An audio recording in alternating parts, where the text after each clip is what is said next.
أعوذ بالله من الشيطان الرجيم. بسم الله الرحمن الرحيم. وإذ اعتزلتموهم وما يعبدون إلا الله فأووا إلى الكهف ينشر لكم ربكم من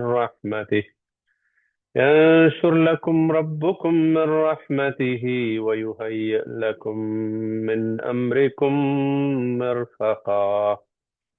صدق الله العلي العظيم. بسم الله الرحمن الرحيم. الحمد لله رب العالمين. الصلاة والسلام على أشرف المرسلين وعلى آله وصحبه أجمعين ومن تبعهم بإحسان إلى يوم الدين. إن أريد إلا الإصلاح ما استطعت وما توفيقي إلا بالله عليه توكلت وإليه أنيب. رب اشرح لي صدري ويسر لي أمري واحلل عقدة من لساني يفقهوا قولي. ബഹുമാനരായ സഹോദരന്മാരെ, അസ്സലാമു അലൈക്കും വറഹ്മത്തുള്ളാഹി വബറകാതുഹു. വിശുദ്ധ ഖുർആൻ മനസ്സിലാക്കുകയും അത് ജീവിതത്തിൽ പകർത്തുകയും ചെയ്യുന്ന ആളുകളുടെ കൂട്ടത്തിൽ അള്ളാഹു നാം ഏവരെയും ഉൾപ്പെടുത്തി അനുഗ്രഹിക്കുമാറാകട്ടെ. ഇന്നൊരു പക്ഷേ നമ്മുടെ ഒപ്പം ഈ ക്ലാസ്സിൽ കുറച്ച് പുതിയ ആളുകൾ ഉണ്ടായേക്കാം, ചിലപ്പോ ഉണ്ടാകാതിരുന്നേക്കാം. ഏതായാലും ഇത് നമ്മൾ ചെറിയൊരു പുതിയ ആളുകൾ ഉണ്ടെങ്കിൽ അവർക്ക് വേണ്ടിയിട്ട്, അല്ല പഴയ ആളുകളാണെങ്കിൽ അവർക്കൊരു റിമൈൻഡർ എന്നുള്ള നിലക്ക് നമ്മൾ പറയുന്നത്, ഇതൊരു കുറച്ച് ഡീപ്പായിട്ട് ഖുർആനെ മനസ്സിലാക്കാനുള്ള ഒരു ശ്രമമാണ്. പൂർണ്ണമായിട്ടും അങ്ങനെ തന്നെയാണ് എന്ന് വാദിക്കുന്നില്ല. പക്ഷെ നമുക്കെല്ലാവർക്കും അറിയുന്ന പോലെ വിശുദ്ധ ഖുർആൻ എത്ര ഡീപ്പായിട്ട് നമ്മൾ പഠിച്ചാലും അതൊരിക്കലും പൂർണ്ണമാവൂല. മറിച്ച് നമ്മളെല്ലാം ശ്രമിക്കുന്നത് അള്ളാഹുവിന്റെ വചനങ്ങളെ നമുക്ക് മനസ്സിലാകുന്ന രൂപത്തിൽ, നമ്മളൊക്കെ വായിക്കുകയും പഠിക്കുകയൊക്കെ ചെയ്യുന്നതിന്റെ രൂപത്തിൽ നമ്മൾ അതിനെ സമീപിക്കുക മാത്രമാണ് ചെയ്യുന്നത്. അള്ളാഹുവിന്റെ വചനങ്ങളെ എത്ര നമ്മൾ വിശദീകരിച്ചാലും പൂർണ്ണമായിട്ട് നമുക്ക് വിശദീകരിക്കാൻ സാധ്യമല്ല. പക്ഷെ നമ്മളോട് അള്ളാഹ് പറഞ്ഞിട്ടുള്ളത് വലഖദ് യസ്സർനൽ ഖുർആന ലിദ്ദിക്രി ഫഹൽ മിൻ മുദ്ദക്കിർ. ഈ ഖുർആനിനെ നാം ഉത്ബോധനത്തിന് വേണ്ടി, റിമൈൻഡർ എന്നുള്ള നിലക്ക് വളരെ എളുപ്പമാക്കി അള്ളാഹു തന്നിരിക്കുന്നു. നിങ്ങൾ അതിനെക്കുറിച്ച് കൂടുതലായിട്ട് ചിന്തിക്കുക, അതിനെക്കുറിച്ച് പറയുക, അതിനെക്കുറിച്ച് മനസ്സിലാക്കുക എന്ന് പറഞ്ഞിട്ടുണ്ട്. അപ്പൊ ആ അടിസ്ഥാനത്തിൽ നിന്നുകൊണ്ടാണ് നമ്മൾ ഖുർആൻ അപ്രോച്ച് ചെയ്യുന്നത്. അപ്പൊ ഇവിടെ നമ്മൾ സ്വീകരിക്കുന്നത്, ഇപ്പൊ സൂറത്തുൽ കഹ്ഫ് തുടങ്ങിയിട്ട് ഇത് ഇന്ന് 26ാമത്തെ ക്ലാസ് ആണ്. അതിനു മുമ്പ് നമ്മൾ ഏതാണ്ട് ഒരു 70 പരം ക്ലാസ്സുകളിലായിട്ട് സൂറത്ത് യൂസുഫ് വിശദീകരിച്ചിരുന്നു. അതിന്റെയൊക്കെ ചില ക്ലാസ്സുകളുടെ ഓഡിയോ ആണ്, ചിലത് വീഡിയോ ആയിട്ട് തന്നെ യൂട്യൂബിൽ അവൈലബിൾ ആണ്. അപ്പോ നേരത്തെ അത് മനസ്സിലാക്കാൻ ശ്രമിക്കുന്ന ആളുകൾ, ക്ലാസ്സിൽ അറ്റൻഡ് ചെയ്യാത്ത ആളുകൾ ഉണ്ടെങ്കിൽ അവർക്ക് അത് കേട്ടിട്ട് പഠിക്കാം, മനസ്സിലാക്കാം. കുറഞ്ഞ ഓരോ ക്ലാസ്സും 1 മണിക്കൂറും 5 മിനിറ്റും അങ്ങനെയൊക്കെയാണ് ഉണ്ടാവുക. ഇപ്പൊ നമ്മൾ 25 ക്ലാസ്സുകളിലായിട്ട്, കഴിഞ്ഞ 25 ക്ലാസ്സിലായിട്ട് സൂറത്തുൽ കഹ്ഫിന്റെ 15 ആയത്തുകൾ പഠിച്ചു കഴിഞ്ഞു. അതും ഈ പ്രത്യേകമായിട്ടൊരു പ്ലേ ലിസ്റ്റിൽ ലഭ്യമാണ്, കഴിഞ്ഞ 15 ക്ലാസ്സുകൾ. അത് മുഴുവൻ വീഡിയോയും റെക്കോർഡ് വീഡിയോയും അവൈലബിൾ ആണ്. അതിന്റെ ഓഡിയോ വേണമെന്നുണ്ടെങ്കിൽ പേഴ്സണലായിട്ട് ബന്ധപ്പെട്ടാൽ അത്തരം ആളുകൾക്ക് ഓഡിയോ മാത്രമായിട്ട് അയച്ചു തരാം ഇൻഷാ അല്ലാഹ്. അപ്പൊ ഇതിന് നമ്മൾ എല്ലാവരും ആ ഒരു അർത്ഥത്തിൽ ഈ ഖുർആനെ മനസ്സിലാക്കാൻ ശ്രമിക്കുക. നമ്മളിവിടെ പറയുന്ന ഭാഗങ്ങള് നിങ്ങൾക്ക് അറിയുന്ന രൂപത്തിൽ അതിന്റെ നോട്ട് എഴുതിയെടുക്കുക. എല്ലാവരും ഒരേ സ്റ്റാൻഡേർഡോ ഒരേ ലെവലിലായിരിക്കില്ല ഇത് അണ്ടർസ്റ്റാൻഡ് ചെയ്യുക, മനസ്സിലാക്കുക. നിങ്ങൾക്ക് മനസ്സിലാകുന്ന രൂപത്തിൽ നിങ്ങൾ എന്ത് ചെയ്യാം, ഇതിന് നോട്ട്സുകളൊക്കെ എഴുതി ഒരു പഠിക്കാൻ തയ്യാറായിട്ട് വന്നിരിക്കുകയാണെങ്കിൽ ഗുണം ചെയ്യും.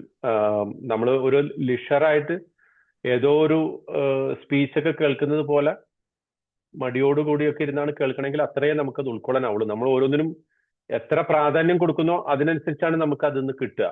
അപ്പം ഖുർആൻ പഠിക്കുന്ന സമയത്ത് അതിന് മാത്രം സമയം ചെലവഴിക്കുക. മൾട്ടി ടാസ്കിങ് പരമാവധി ഒഴിവാക്കിയിട്ട് പറ്റുന്നത്ര, പ്രത്യേകിച്ച് പുരുഷന്മാര് വീഡിയോയിലൊക്കെ വന്നിരുന്ന് ക്ലാസ് കേൾക്കുകയാണെങ്കിൽ അത് പറയുന്ന ആൾക്കും ഗുണം ചെയ്യും, കേൾക്കുന്ന നിങ്ങൾക്കും അത് ഗുണം ചെയ്യും. അതാണ് ആമുഖമായിട്ട് പറയാനുള്ളത്. ഓക്കെ, അപ്പൊ നമ്മൾ ഇന്ന് ഈ 16ാമത്തെ ആയത്തിലേക്ക് പ്രവേശിക്കുകയാണ്, കൂടുതൽ വിശദീകരണങ്ങളില്ലാതെ. ആമുഖങ്ങൾ മറ്റ് ക്ലാസ്സുകളിലൊക്കെ ഒരുപാട് പറഞ്ഞിട്ടുണ്ട്. അപ്പോൾ നിങ്ങൾക്ക് പഴയ ക്ലാസ്സുകൾ റെഫർ ചെയ്യാം, പുതുതായിട്ട് ജോയിൻ ചെയ്തവര്. ഓക്കെ, ഇത് എത്തസലിന് പോകും. അപ്പൊ ഇത് ആദ്യം ഇതിന്റെ വാക്കർത്ഥം ഒന്ന് മനസ്സിലാക്കാം. വഇദ് തസൽതുമൂഹും, അങ്ങനെ അവർ അവരെ വെടിഞ്ഞപ്പോൾ. ആരെന്ന് ചോദിച്ചാൽ ആ കൊട്ടാരത്തിലുള്ള രാജാവിനെയും അതുപോലെ തന്നെ അദ്ദേഹത്തിന്റെ അനുചരന്മാരെയും ആ ജനതയെയും അള്ളാഹുവിനെ കൂടാതെ അവർ വിളിച്ച് പ്രാർത്ഥിക്കുന്ന അല്ലെങ്കിൽ മറ്റ് ദൈവങ്ങളായിട്ട് സ്വീകരിച്ചിട്ടുള്ള എല്ലാവരെയും അവർ വെടിഞ്ഞപ്പോൾ. ഇഅ്തസല എന്നത് വെടിഞ്ഞു എന്നാണ് നമ്മൾ അർത്ഥം പറയണത്. അവരെ മാറ്റി നിർത്തി, അവരിൽ നിന്ന് ഒരു അകലം പാലിച്ചു എന്നൊക്കെ നമ്മൾ അർത്ഥം പറയുന്നത്. പക്ഷെ അതിന് ഒരുപാട് കൊണോട്ടേഷൻസ് ഉണ്ട്. അത് നമ്മൾ ഇൻഷാ അല്ലാഹ് വിശദീകരിക്കാം. ഇത് തസൽതുമൂഹും, അങ്ങനെ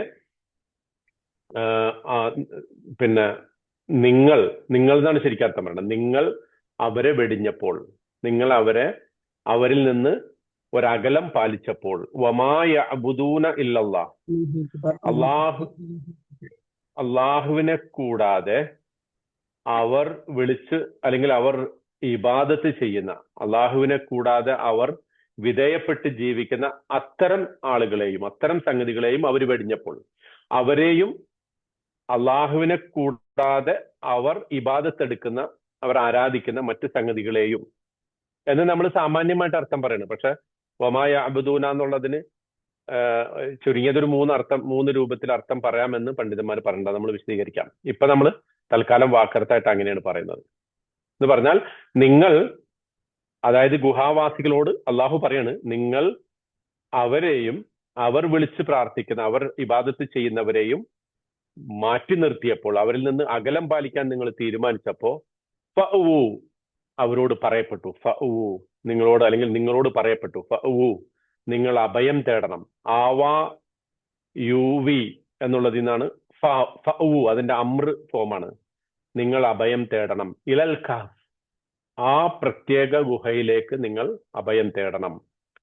അങ്ങനെ അഭയം തേടിക്കഴിഞ്ഞാൽ യൻസുർ ലക്കും റബ്ബുക്കും, നിങ്ങളുടെ റബ്ബ് നിങ്ങൾക്ക് വിരിച്ചു തരും, വിതറിത്തരും, പരമാവധി ചൊരിഞ്ഞു തരും. മിർ റഹ്മതിഹി, അവന്റെ കാരുണ്യം, അവന്റെ പൂർണ്ണമായ കാരുണ്യം, അവന്റെ കാരുണ്യത്തിന്റെ വിവിധ രൂപങ്ങൾ അവൻ നിങ്ങൾക്ക് എന്ത് ചെയ്തു, പിന്നെ വിടർത്തിത്തരും, പരത്തിത്തരും. വയുഹയ്യ ലക്കും, അവൻ നിങ്ങൾക്ക് തയ്യാറാക്കി തരും. മിൻ അംരിക്കും, നിങ്ങളുടെ, അതും മിൻ അംരിക്കും എന്നുള്ളത് ഒരുപാട് അർത്ഥങ്ങളുള്ളതാണ്, അല്ലെങ്കിൽ പല അർത്ഥങ്ങളുള്ളതാണ്.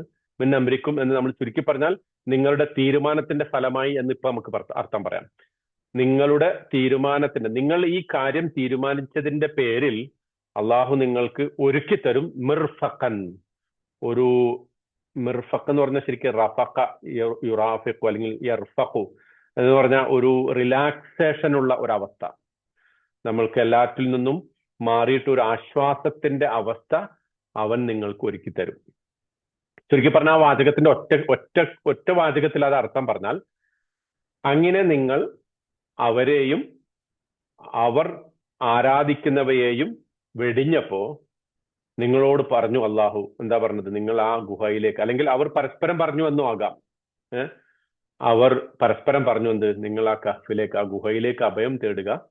അങ്ങനെയാണെങ്കിൽ നിങ്ങളുടെ റബ്ബ് നിങ്ങൾക്ക് എന്ത് ചെയ്യും? അവന്റെ കാരുണ്യം ചിറക് വിരിച്ചു തരും.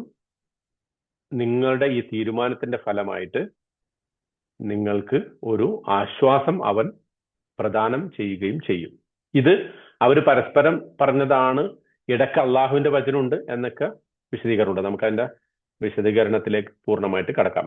അതിനു മുമ്പ് ഇബ്നു കസീർ, തഫ്സീർ ഇബ്നു കസീറില് ഇമാം ഇബ്നു കസീർ പറഞ്ഞ ഒരു തുടക്കം, അദ്ദേഹം ഈ ആയത്തുകളെ കുറിച്ച് പറഞ്ഞ ഒരു വാചകം കൊണ്ട് നമുക്ക് തുടങ്ങാം.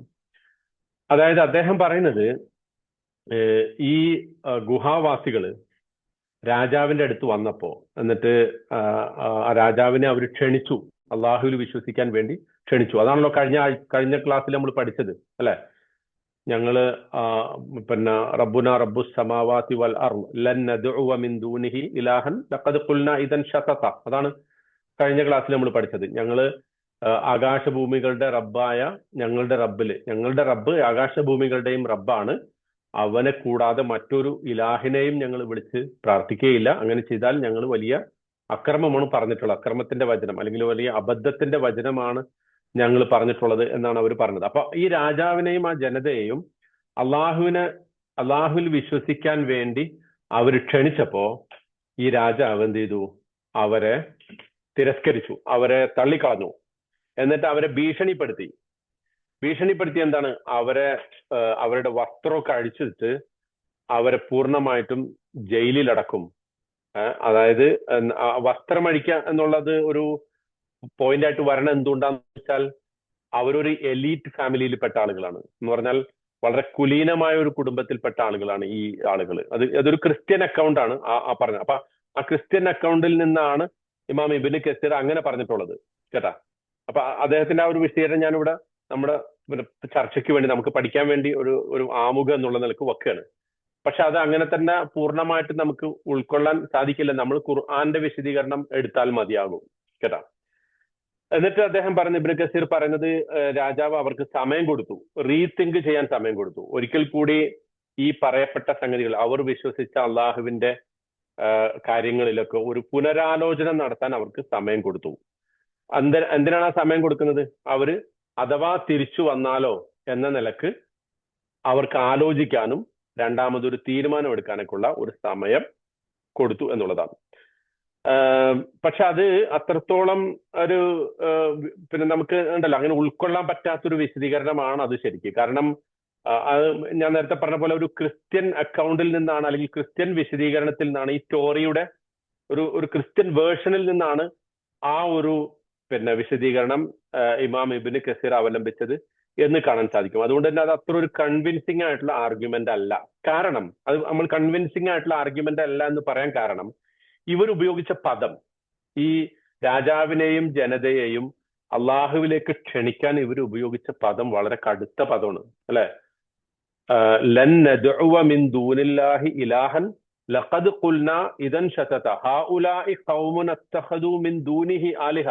നമ്മൾ പറഞ്ഞല്ലോ കഴിഞ്ഞ ക്ലാസ്സിൽ, ഈ ജനത അള്ളാഹുവിനെ കൂടാതെ മറ്റു ദൈവങ്ങളെ വിളിച്ച് പ്രാർത്ഥിക്കുന്നതിന് വേണ്ടിയിട്ട് അവരെന്ത് ചെയ്തിരിക്കുന്നു? തഖദു മിൻ ദൂനില്ലാഹി ആലിഹത്തൻ ലൗലാ യഅതൂന അലൈഹിം ബിസുൽത്താൻ. പ്രത്യേകിച്ചൊരു തെളിവോ പ്രമാണോ ഇല്ലാതെയാണ് ഇവര് അള്ളാഹുവിനെ കൂടാതെ മറ്റു ദൈവങ്ങളെ വിളിച്ച് പ്രാർത്ഥിക്കുന്നത് എന്ന് പറഞ്ഞാൽ അത് ശക്തമായിട്ടുള്ള ഒരു വിമർശനമാണ് വാസ്തവത്തിൽ ഈ യുവാക്കള് രാജാവിന്റെ മുമ്പിൽ വെച്ചത്. അങ്ങനെ വച്ച സ്ഥിതിക്ക് പഴയ കാലത്തെ രാജാക്കന്മാരുടെ രീതി അനുസരിച്ച് ഒരിക്കലും അവർക്കൊരു സമയം കൊടുക്കുകയോ അല്ലെങ്കിൽ അവരോട് പിന്നീട് പുനരാലോചിക്കാൻ ആവശ്യപ്പെടുകയോ ചെയ്യുമാറ് അതിനെ പറ്റിയൊരു സന്ദർഭം ഉണ്ടായിട്ടില്ല. വളരെ സ്ട്രോങ് ആയിട്ടുള്ള തീരുമാനങ്ങളാണ് എടുക്കുക.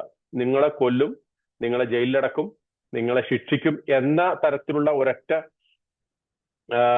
പ്രഖ്യാപനം അതാണ് ഉണ്ടായിട്ടുള്ളത്. പക്ഷേ സംഹൗ ദേ എസ്കേപ്ഡ് എന്നതാണ് ശരിക്കും അതിൽ നമുക്ക് മനസ്സിലാക്കാൻ കഴിയും. രാജാവ് അവരെ ഭീഷണിപ്പെടുത്തി കഴിഞ്ഞപ്പോൾ ആ രാജാവിന്റെ പിടുത്തത്തിൽ നിന്ന്, പ്രത്യേകിച്ച് അള്ളാഹുവിന്റെ ഒരു കാരുണ്യം കൊണ്ടായിരിക്കാം, അവരെന്ത് ചെയ്തു? ആ രാജാവിന്റെ ശിക്ഷയ്ക്ക് വിധേയമാകാതെ അവർ രക്ഷപ്പെട്ടു. അതാണ് വഇദ് തസൽതുമൂഹും എന്ന് പറയുന്നതിന്റെ ഏറ്റവും പ്രധാനപ്പെട്ട ഒരു പോയിന്റ് അതാണ്.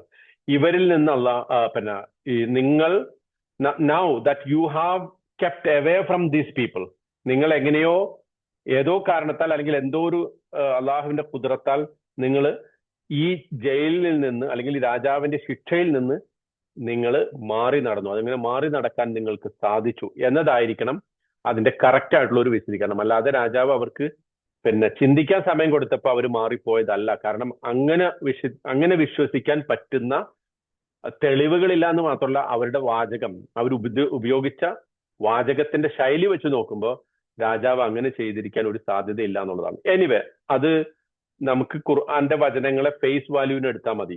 ആ ഫേസ് വാല്യൂവിൽ എടുക്കുമ്പോൾ ഈ വാചകം സൂചിപ്പിക്കുന്നത് സംഹൗ ഏതോ കാരണത്താൽ അല്ലെങ്കിൽ എങ്ങനെയോ ഇവരെന്ത് ചെയ്തു? ആ രാജാവിന്റെ ശിക്ഷയിൽ നിന്ന് രക്ഷപ്പെട്ട് ഇവര് അവരെ വെടിഞ്ഞ് അവരിൽ നിന്ന് ഒറ്റപ്പെട്ട ഒരവസ്ഥയിലേക്ക് മാറി. അതാണ് തസല എന്ന പദം സൂചിപ്പിക്കുന്നത്. അവർ ഓടിപ്പോയി അവരുടെ അടുത്ത് നിന്ന്, ഈ രാജാവിന്റെയും ജനതയുടെയും പിടുത്തത്തിൽ നിന്ന് അവർ ഓടിപ്പോയി. എന്നിട്ട് അവർ പൂർണ്ണമായിട്ടും അവർ മാത്രമാകുന്ന ഒരവസ്ഥ, അതിനെയാണ് തസല എന്ന് പറയാം കേട്ടാ.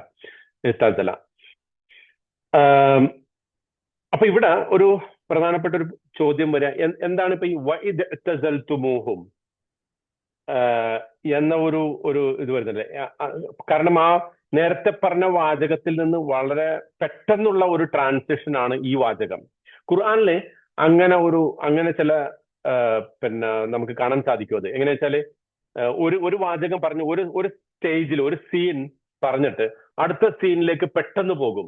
ചിലപ്പോ അടുത്ത ആയത്തിൽ പോകും, ചിലപ്പോ അതേ ആയത്തിൽ തന്നെ അങ്ങനെ കാണാൻ പറ്റും. അതിന് നമ്മൾ ഒരു വാക്ക് പറഞ്ഞിരുന്നു, ആരെങ്കിലും ഓർക്കുന്നുണ്ടോ? ഈ സൂറത്തുൽ കഹ്ഫ് എടുത്തപ്പോ തന്നെ നമ്മൾ അങ്ങനെ ഇങ്ങനത്തെ ട്രാൻസിഷന് അറബിയിൽ പറയുന്ന ഒരു വാക്കുണ്ട്, അതാരെങ്കിലും ഓർക്കുന്നുണ്ടോ? ഖുർആനിൽ അത് ഇഷ്ടം പോലെ ഉണ്ട്.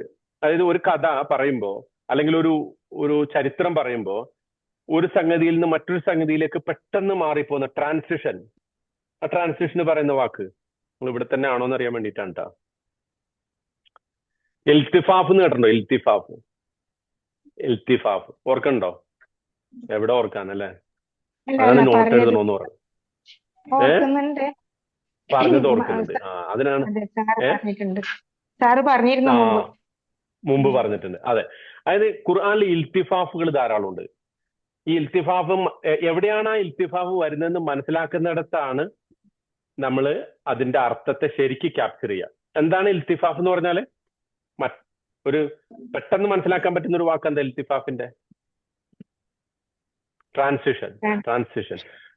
ഒരു സീനിൽ നിന്ന് മറ്റൊരു സീനിലേക്ക് പോവുക. സിനിമയിലൊക്കെ കണ്ടിട്ടില്ലേ? സിനിമ കാണുന്നവരൊക്കെ കണ്ടിട്ടില്ലേ? ഒരു ഒരു ഒരു ഒരു വർത്താനം പറഞ്ഞുകൊണ്ടിരിക്കുമ്പോൾ മറ്റൊരു സീനിലേക്ക് പോകും. ഇത് ഖുർആനിൽ ധാരാളം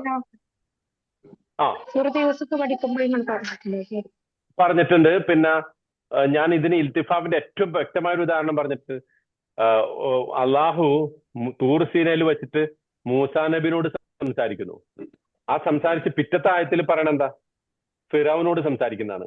അള്ളാഹു മൂസാ നബിനോട് സംസാരിച്ചതായിട്ട് പറഞ്ഞിട്ട് തൊട്ടടുത്ത ആയത്തിൽ നേരെ മൂസാ നബി പോയിട്ട് ഫിറൗനോട് സംസാരിക്കുന്നതാണ്.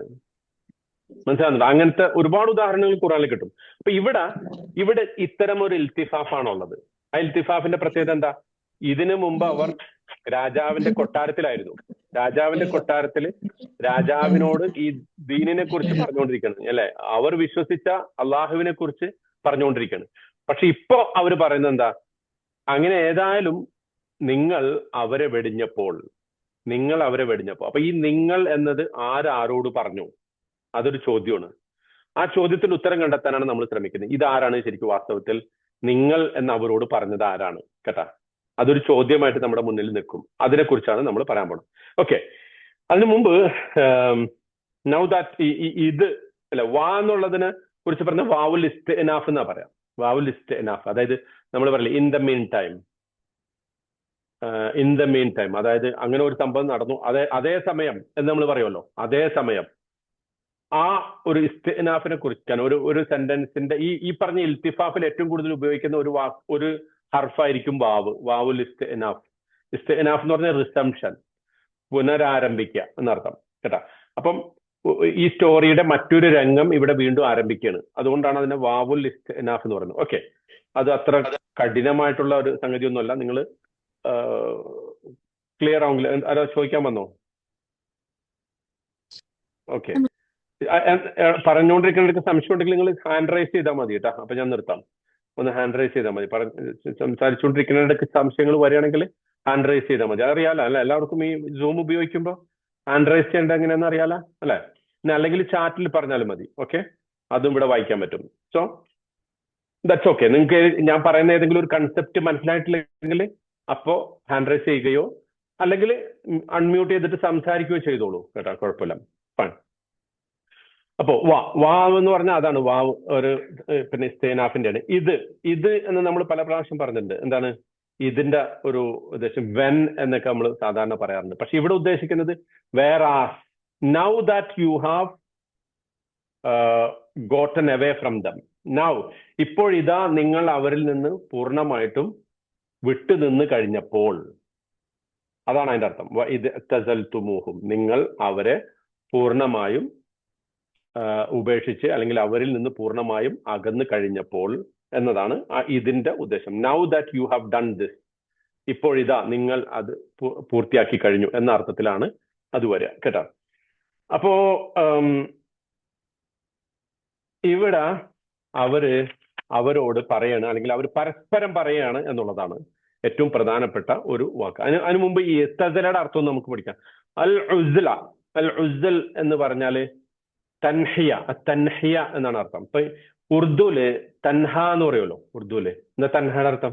തൻഹ നിരോധിച്ചു. ലോൺലിനെസ്.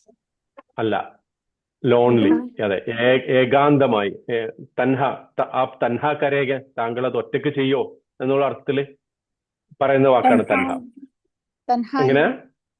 തൻഹായി. തൻഹായി. ആ, ലോൺലിനെസ്. തൻഹായി എന്ന് പറയും ഏകാന്തതയ്ക്ക്, സോളിറ്റ്യൂഡ്. അതിന് അറബിയിൽ ഉപയോഗിക്കുന്ന പദമാണ് അൽ അജ്ല. പക്ഷെ അറബിയിൽ തൻഹിയ എന്നുള്ള പദം. അപ്പൊ ഉറുദുല തൻഹ പിന്നെ അറബിയിലുള്ള തൻഹിയയിൽ നിന്ന് വന്നതാണ്.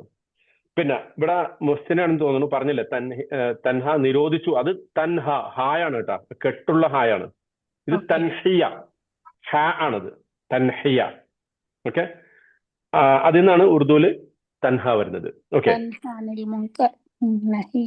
അല്ല അത് വേറെ, അത് നഹിയ. അത് നഹിയന്റെ അത് അതെ, കെട്ടുള്ള അതെ. ഹായാണ്. ഇത് ഹായാണ് കേട്ടോ. ഓക്കെ, അപ്പൊ അൽ അസ്ൽ അല്ലെങ്കിൽ അൽ ഉസ്ല്, keeping away from something or avoiding something, ഏതെങ്കിലും ഒരു സംഗതിയെ ഉപേക്ഷിക്കുക എന്ന അർത്ഥത്തിലാണ് അൽ അസ്ൽ പറയാം. ഇമാലത്തുൻ അൻ ഷൈഇൻ വേറൊരു അർത്ഥമാണ്. ഇമാലത്തുൻ അൻ ഷൈ, ഒരു സംഗതിയിൽ നിന്ന് തെറ്റിപ്പോവുക. Being inclined away from something, ഒരു സംഗതിയിൽ നിന്ന് തെറ്റിപ്പോവുക, അതിന് ഇമാലത്തുൻ അൻ ഷൈ, അതിനും അൽ അസല തസല എന്നൊക്കെ പറയും. ഖുർആനിൽ ഇത് ഉപയോഗിച്ച സ്ഥലങ്ങളുണ്ട് ചിലത്. പെട്ടെന്ന് മനസ്സിലാക്കാൻ വേണ്ടി സൂറത്തുൽ ബഖറയിലെ 222 ആയത്തില് അള്ളാഹു സ്ത്രീകളുടെ ആർത്തവത്തെ കുറിച്ച് പറയുന്നിടത്ത് യസ്അലൂനക അനിൽ മഹീദ്, ഈ മെൻസ്ട്രുറേഷൻ, അതിനെക്കുറിച്ച് പിന്നെ ചോദിക്കുന്നു. അവർ താങ്കളോട് ചോദിക്കുന്നു. ഖുൽ ഹുവ അദൻ, അതൊരു അദൻ ആണ്, അതൊരു എന്താ പറയാ, ഒരു ഉപദ്രവമാണ്, അല്ലെങ്കിൽ ഒരു ഈവിൾ അല്ല, ഈവിൾ എന്ന് പറഞ്ഞുകൂടാ, അതൊരു പ്രയാസകരമായ സിറ്റുവേഷൻ ആണ് എന്നാണ് അള്ളാഹു പറയുന്നത്. എന്നിട്ട് പറയുന്നത് ഫഅ്തസിലുൻ നിസാഅ ഫിൽ മഹീദ്, ഫഅ്തസിലുൻ നിസാഅ ഫിൽ മഹീദ്, ആർത്തവകാലത്ത് നിങ്ങൾ സ്ത്രീകളെ വെടിയണം എന്ന് പറഞ്ഞാൽ ആ സന്ദർഭത്തിൽ ലൈംഗികമായിട്ടുള്ള ബന്ധം പുലർത്തരുത് എന്ന് അള്ളാഹു സുബ്ഹാനഹു വ തആല നിർദ്ദേശിക്കുന്നുണ്ട്. ഒരു സ്ത്രീയുടെ ഇംപ്യൂരിറ്റിയുടെ സമയമാണ്. ആ ഇംപ്യൂരിറ്റിയുടെ സമയത്ത് നേരിട്ടുള്ള ഇന്റിമേറ്റ് റിലേഷൻ ഒഴിച്ച് ബാക്കിയെല്ലാം ചെയ്യാം. പക്ഷെ മറ്റു ചില മതങ്ങളും മറ്റു ചില സമുദായങ്ങളും ഒക്കെ ആ സമയത്ത് പൂർണ്ണമായിട്ടും ഇംപ്യൂരിറ്റി എന്ന് പറയാം. No, it is adhan only. അല്ല, അതിന്റെ അർത്ഥം പറയുന്നിടത്ത് നമുക്ക് മനസ്സിലാൻ വേണ്ടി പറയുന്നതാണ്. അല്ലാതെ അതൻ എന്നുള്ളതിനെ നമ്മൾ വേണമെങ്കിൽ ഒരു എന്താ പറയാ, ഒരു പ്രയാസകരമായ സിറ്റുവേഷൻ എന്ന് പറഞ്ഞോ. ഇംപ്യൂരിറ്റി എന്ന് പറയാൻ പറ്റില്ലെങ്കിൽ ഒരു പ്രയാസകരമായ സിറ്റുവേഷൻ അങ്ങനെ പറഞ്ഞോ. അതല്ല നമ്മുടെ വിഷയം. നമ്മുടെ വിഷയം ഇസ്തിസാൽ. അവിടെ അള്ളാഹു ഇസ്തിസാൽ എന്ന പദം പ്രയോഗിച്ചു. ആ പദത്തിന്റെ ഉദ്ദേശം എന്താ? നിങ്ങൾ പൂർണ്ണമായിട്ടും അവരെ വെടിയണം, എല്ലാ അർത്ഥത്തിലും മാറി നിൽക്കണമെന്നല്ല. നിങ്ങൾ ഇന്റിമേറ്റ് ആകരുത് എന്ന അർത്ഥത്തിൽ എത്തസല എന്ന പദം പ്രയോഗിച്ചു. അപ്പൊ ആ ഒരു പെർട്ടിക്കുലർ സംഗതിയിൽ നിന്ന് നിങ്ങൾ മാറി നിൽക്കണം, ഈ പീരിയഡിന്റെ സമയത്ത് മാറി നിൽക്കണം എന്ന് അള്ളാഹു പറഞ്ഞു. അതിനുപയോഗിച്ച പദമാണ് എത്തിസാൽ. അതാണ് നമ്മുടെ ഇവിടുത്തെ അതിൻ്റെ ഉള്ള കോണ്ടെക്സ്റ്റ്. അതാണ് എന്ന് പറഞ്ഞാൽ ആ റിലേഷൻഷിപ്പിനെ മാനിക്കാൻ, ഭാര്യയും ഭർത്താവും തമ്മിലുള്ള ബന്ധത്തിന്റെ പവിത്രതയെ മാനിച്ചുകൊണ്ട് നിങ്ങൾ ആ സന്ദർഭത്തിൽ ഇന്റിമേറ്റ് ആകരുത് എന്ന് അള്ളാഹു കൽപ്പിച്ചു. അതിനുപയോഗിച്ച പദമാണ് ഇസ്തല. ഇനി വേറെ സൂറത്ത് മറിയമിലെ 48 ആയത്തില് ഇബ്രാഹിം നബി അലൈഹി സ്വലാമയുടെ ഒരു വാചകം അള്ളാഹു ഉദ്ധരിക്കുന്നുണ്ട്. അതാന്ന് വെച്ചാൽ വഅതസിലുക്കും വമാ തദ്ഊന മിൻ ദൂനില്ലാഹ്, ഞാൻ നിങ്ങളെയും അള്ളാഹുവിനെ കൂടാതെ നിങ്ങൾ വിളിച്ച് പ്രാർത്ഥിക്കുന്നവയെയും വെടിയുന്നു എന്ന് ഇബ്രാഹിം നബി അലൈഹി സ്വലാം പറയുന്നുണ്ട്. ആ ജനത ഇബ്രാഹിം നബി അലൈഹി സ്വലാമയെ കല്ലെറിയും, അദ്ദേഹത്തെ തീയിലെറിയാൻ വേണ്ടി, ജീവനോടെ കത്തിക്കാൻ വേണ്ടി തീരുമാനിച്ചപ്പോൾ അദ്ദേഹം പറയുന്ന വാക്കാണ് നിങ്ങളെയും നിങ്ങൾ വിളിച്ച് പ്രാർത്ഥിക്കുന്നതിനെയും ഞാൻ തൽക്കാലം വെടിയുന്നു. ഇപ്പൊ ഈ നേരത്തെ പറഞ്ഞ വെടിയിലും ഈ വെടിയിലും രണ്ടാണ്. പക്ഷെ രണ്ടിലും ഉപയോഗിച്ച പദം ഒന്നാണെന്ന് അർത്ഥം കേട്ടോ. പിന്നെ ഇനി സൂറത്ത് ഹൂദിലെ 42 ആയത്തില് നൂഹ് നബി അലൈഹി സ്വലാമയുടെ മകനെ കുറിച്ച് അള്ളാഹു പറയുന്നുണ്ട്. വകാനഫി മഅ്സിലിൻ എന്ന് പറയുന്നുണ്ട്. അദ്ദേഹം, ആ നൂഹ് നബി അലൈഹി സ്വലാമയുടെ മകൻ വെള്ളപ്പൊക്കം വന്നപ്പോ നമുക്കറിയാലോ, നൂഹ് നബിനെ നശിപ്പിക്കാൻ വേണ്ടി നൂഹ് നബി അലൈഹി സ്വലാമയുടെ സമുദായത്തെ, ആ വിശ്വസിക്കാത്ത അവിശ്വാസികളായ സമുദായത്തെ നശിപ്പിക്കാൻ വേണ്ടി അള്ളാഹു അവർക്കെതിരെ അയച്ചതെന്താ? വെള്ളപ്പൊക്കമാണ് അല്ലെ, അടുപ്പുകളിൽ നിന്ന് ഫാറത്തന്നൂർ, അവരുടെ അടുപ്പുകളിൽ നിന്ന് വെള്ളം ഇങ്ങനെ ഒഴുകി വന്നു. അങ്ങനെ വെള്ളം വല്ലാതെ കൂടിയപ്പോ നൂഹ് നബി അലൈഹി സ്വലാം മകനെ ക്ഷണിച്ചു കപ്പലിലേക്ക്. അദ്ദേഹം നേരത്തെ ഉണ്ടാക്കി വെച്ച കപ്പലിലേക്ക് ക്ഷണിച്ചു. യാ ബുനയ്യ ഇർകബ് മാന, മോനെ ഞങ്ങളോടൊപ്പം ഈ കപ്പലിൽ കയറിക്കോ എന്ന് പറഞ്ഞപ്പോ മകൻ എന്താ പറഞ്ഞത്? നൂഹ് നബിയുടെ മകൻ സആവി ഇലാ ജബലിൻ, സആവി ഇലാ ജബലിൻ, ഞാൻ ഇല്ല പർവ്വതത്തിലേക്ക് അഭയം തേടിക്കൊള്ളാം. അങ്ങനെ പക്ഷെ യഅസിമുനി മിനൽ മാ, ആ പർവ്വതം എന്നെ വെള്ളത്തിൽ നിന്ന് രക്ഷിച്ചോളും, ഞാൻ ഇതിനേറ്റു. ആ പർവ്വതത്തിന്റെ മുകളിലേക്ക് പോകുന്നതിനെ കുറിച്ച് അള്ളാഹു പറഞ്ഞതാണ് വഖാന ഫി മഅ്സിലിൻ. ആ മകൻ നൂഹ് നബി അലൈഹി സ്വലാമിന്റെ മകൻ മറ്റുള്ളവരിൽ നിന്നൊക്കെ മാറി ഒറ്റപ്പെട്ട ഒരു സ്ഥലത്തായിരുന്നു, ഏകാന്തമായ ഒരു സ്ഥലത്തായിരുന്നു എന്ന് പറയാൻ വേണ്ടി ഉപയോഗിച്ച പദമാണ് മഅ്സിൽ.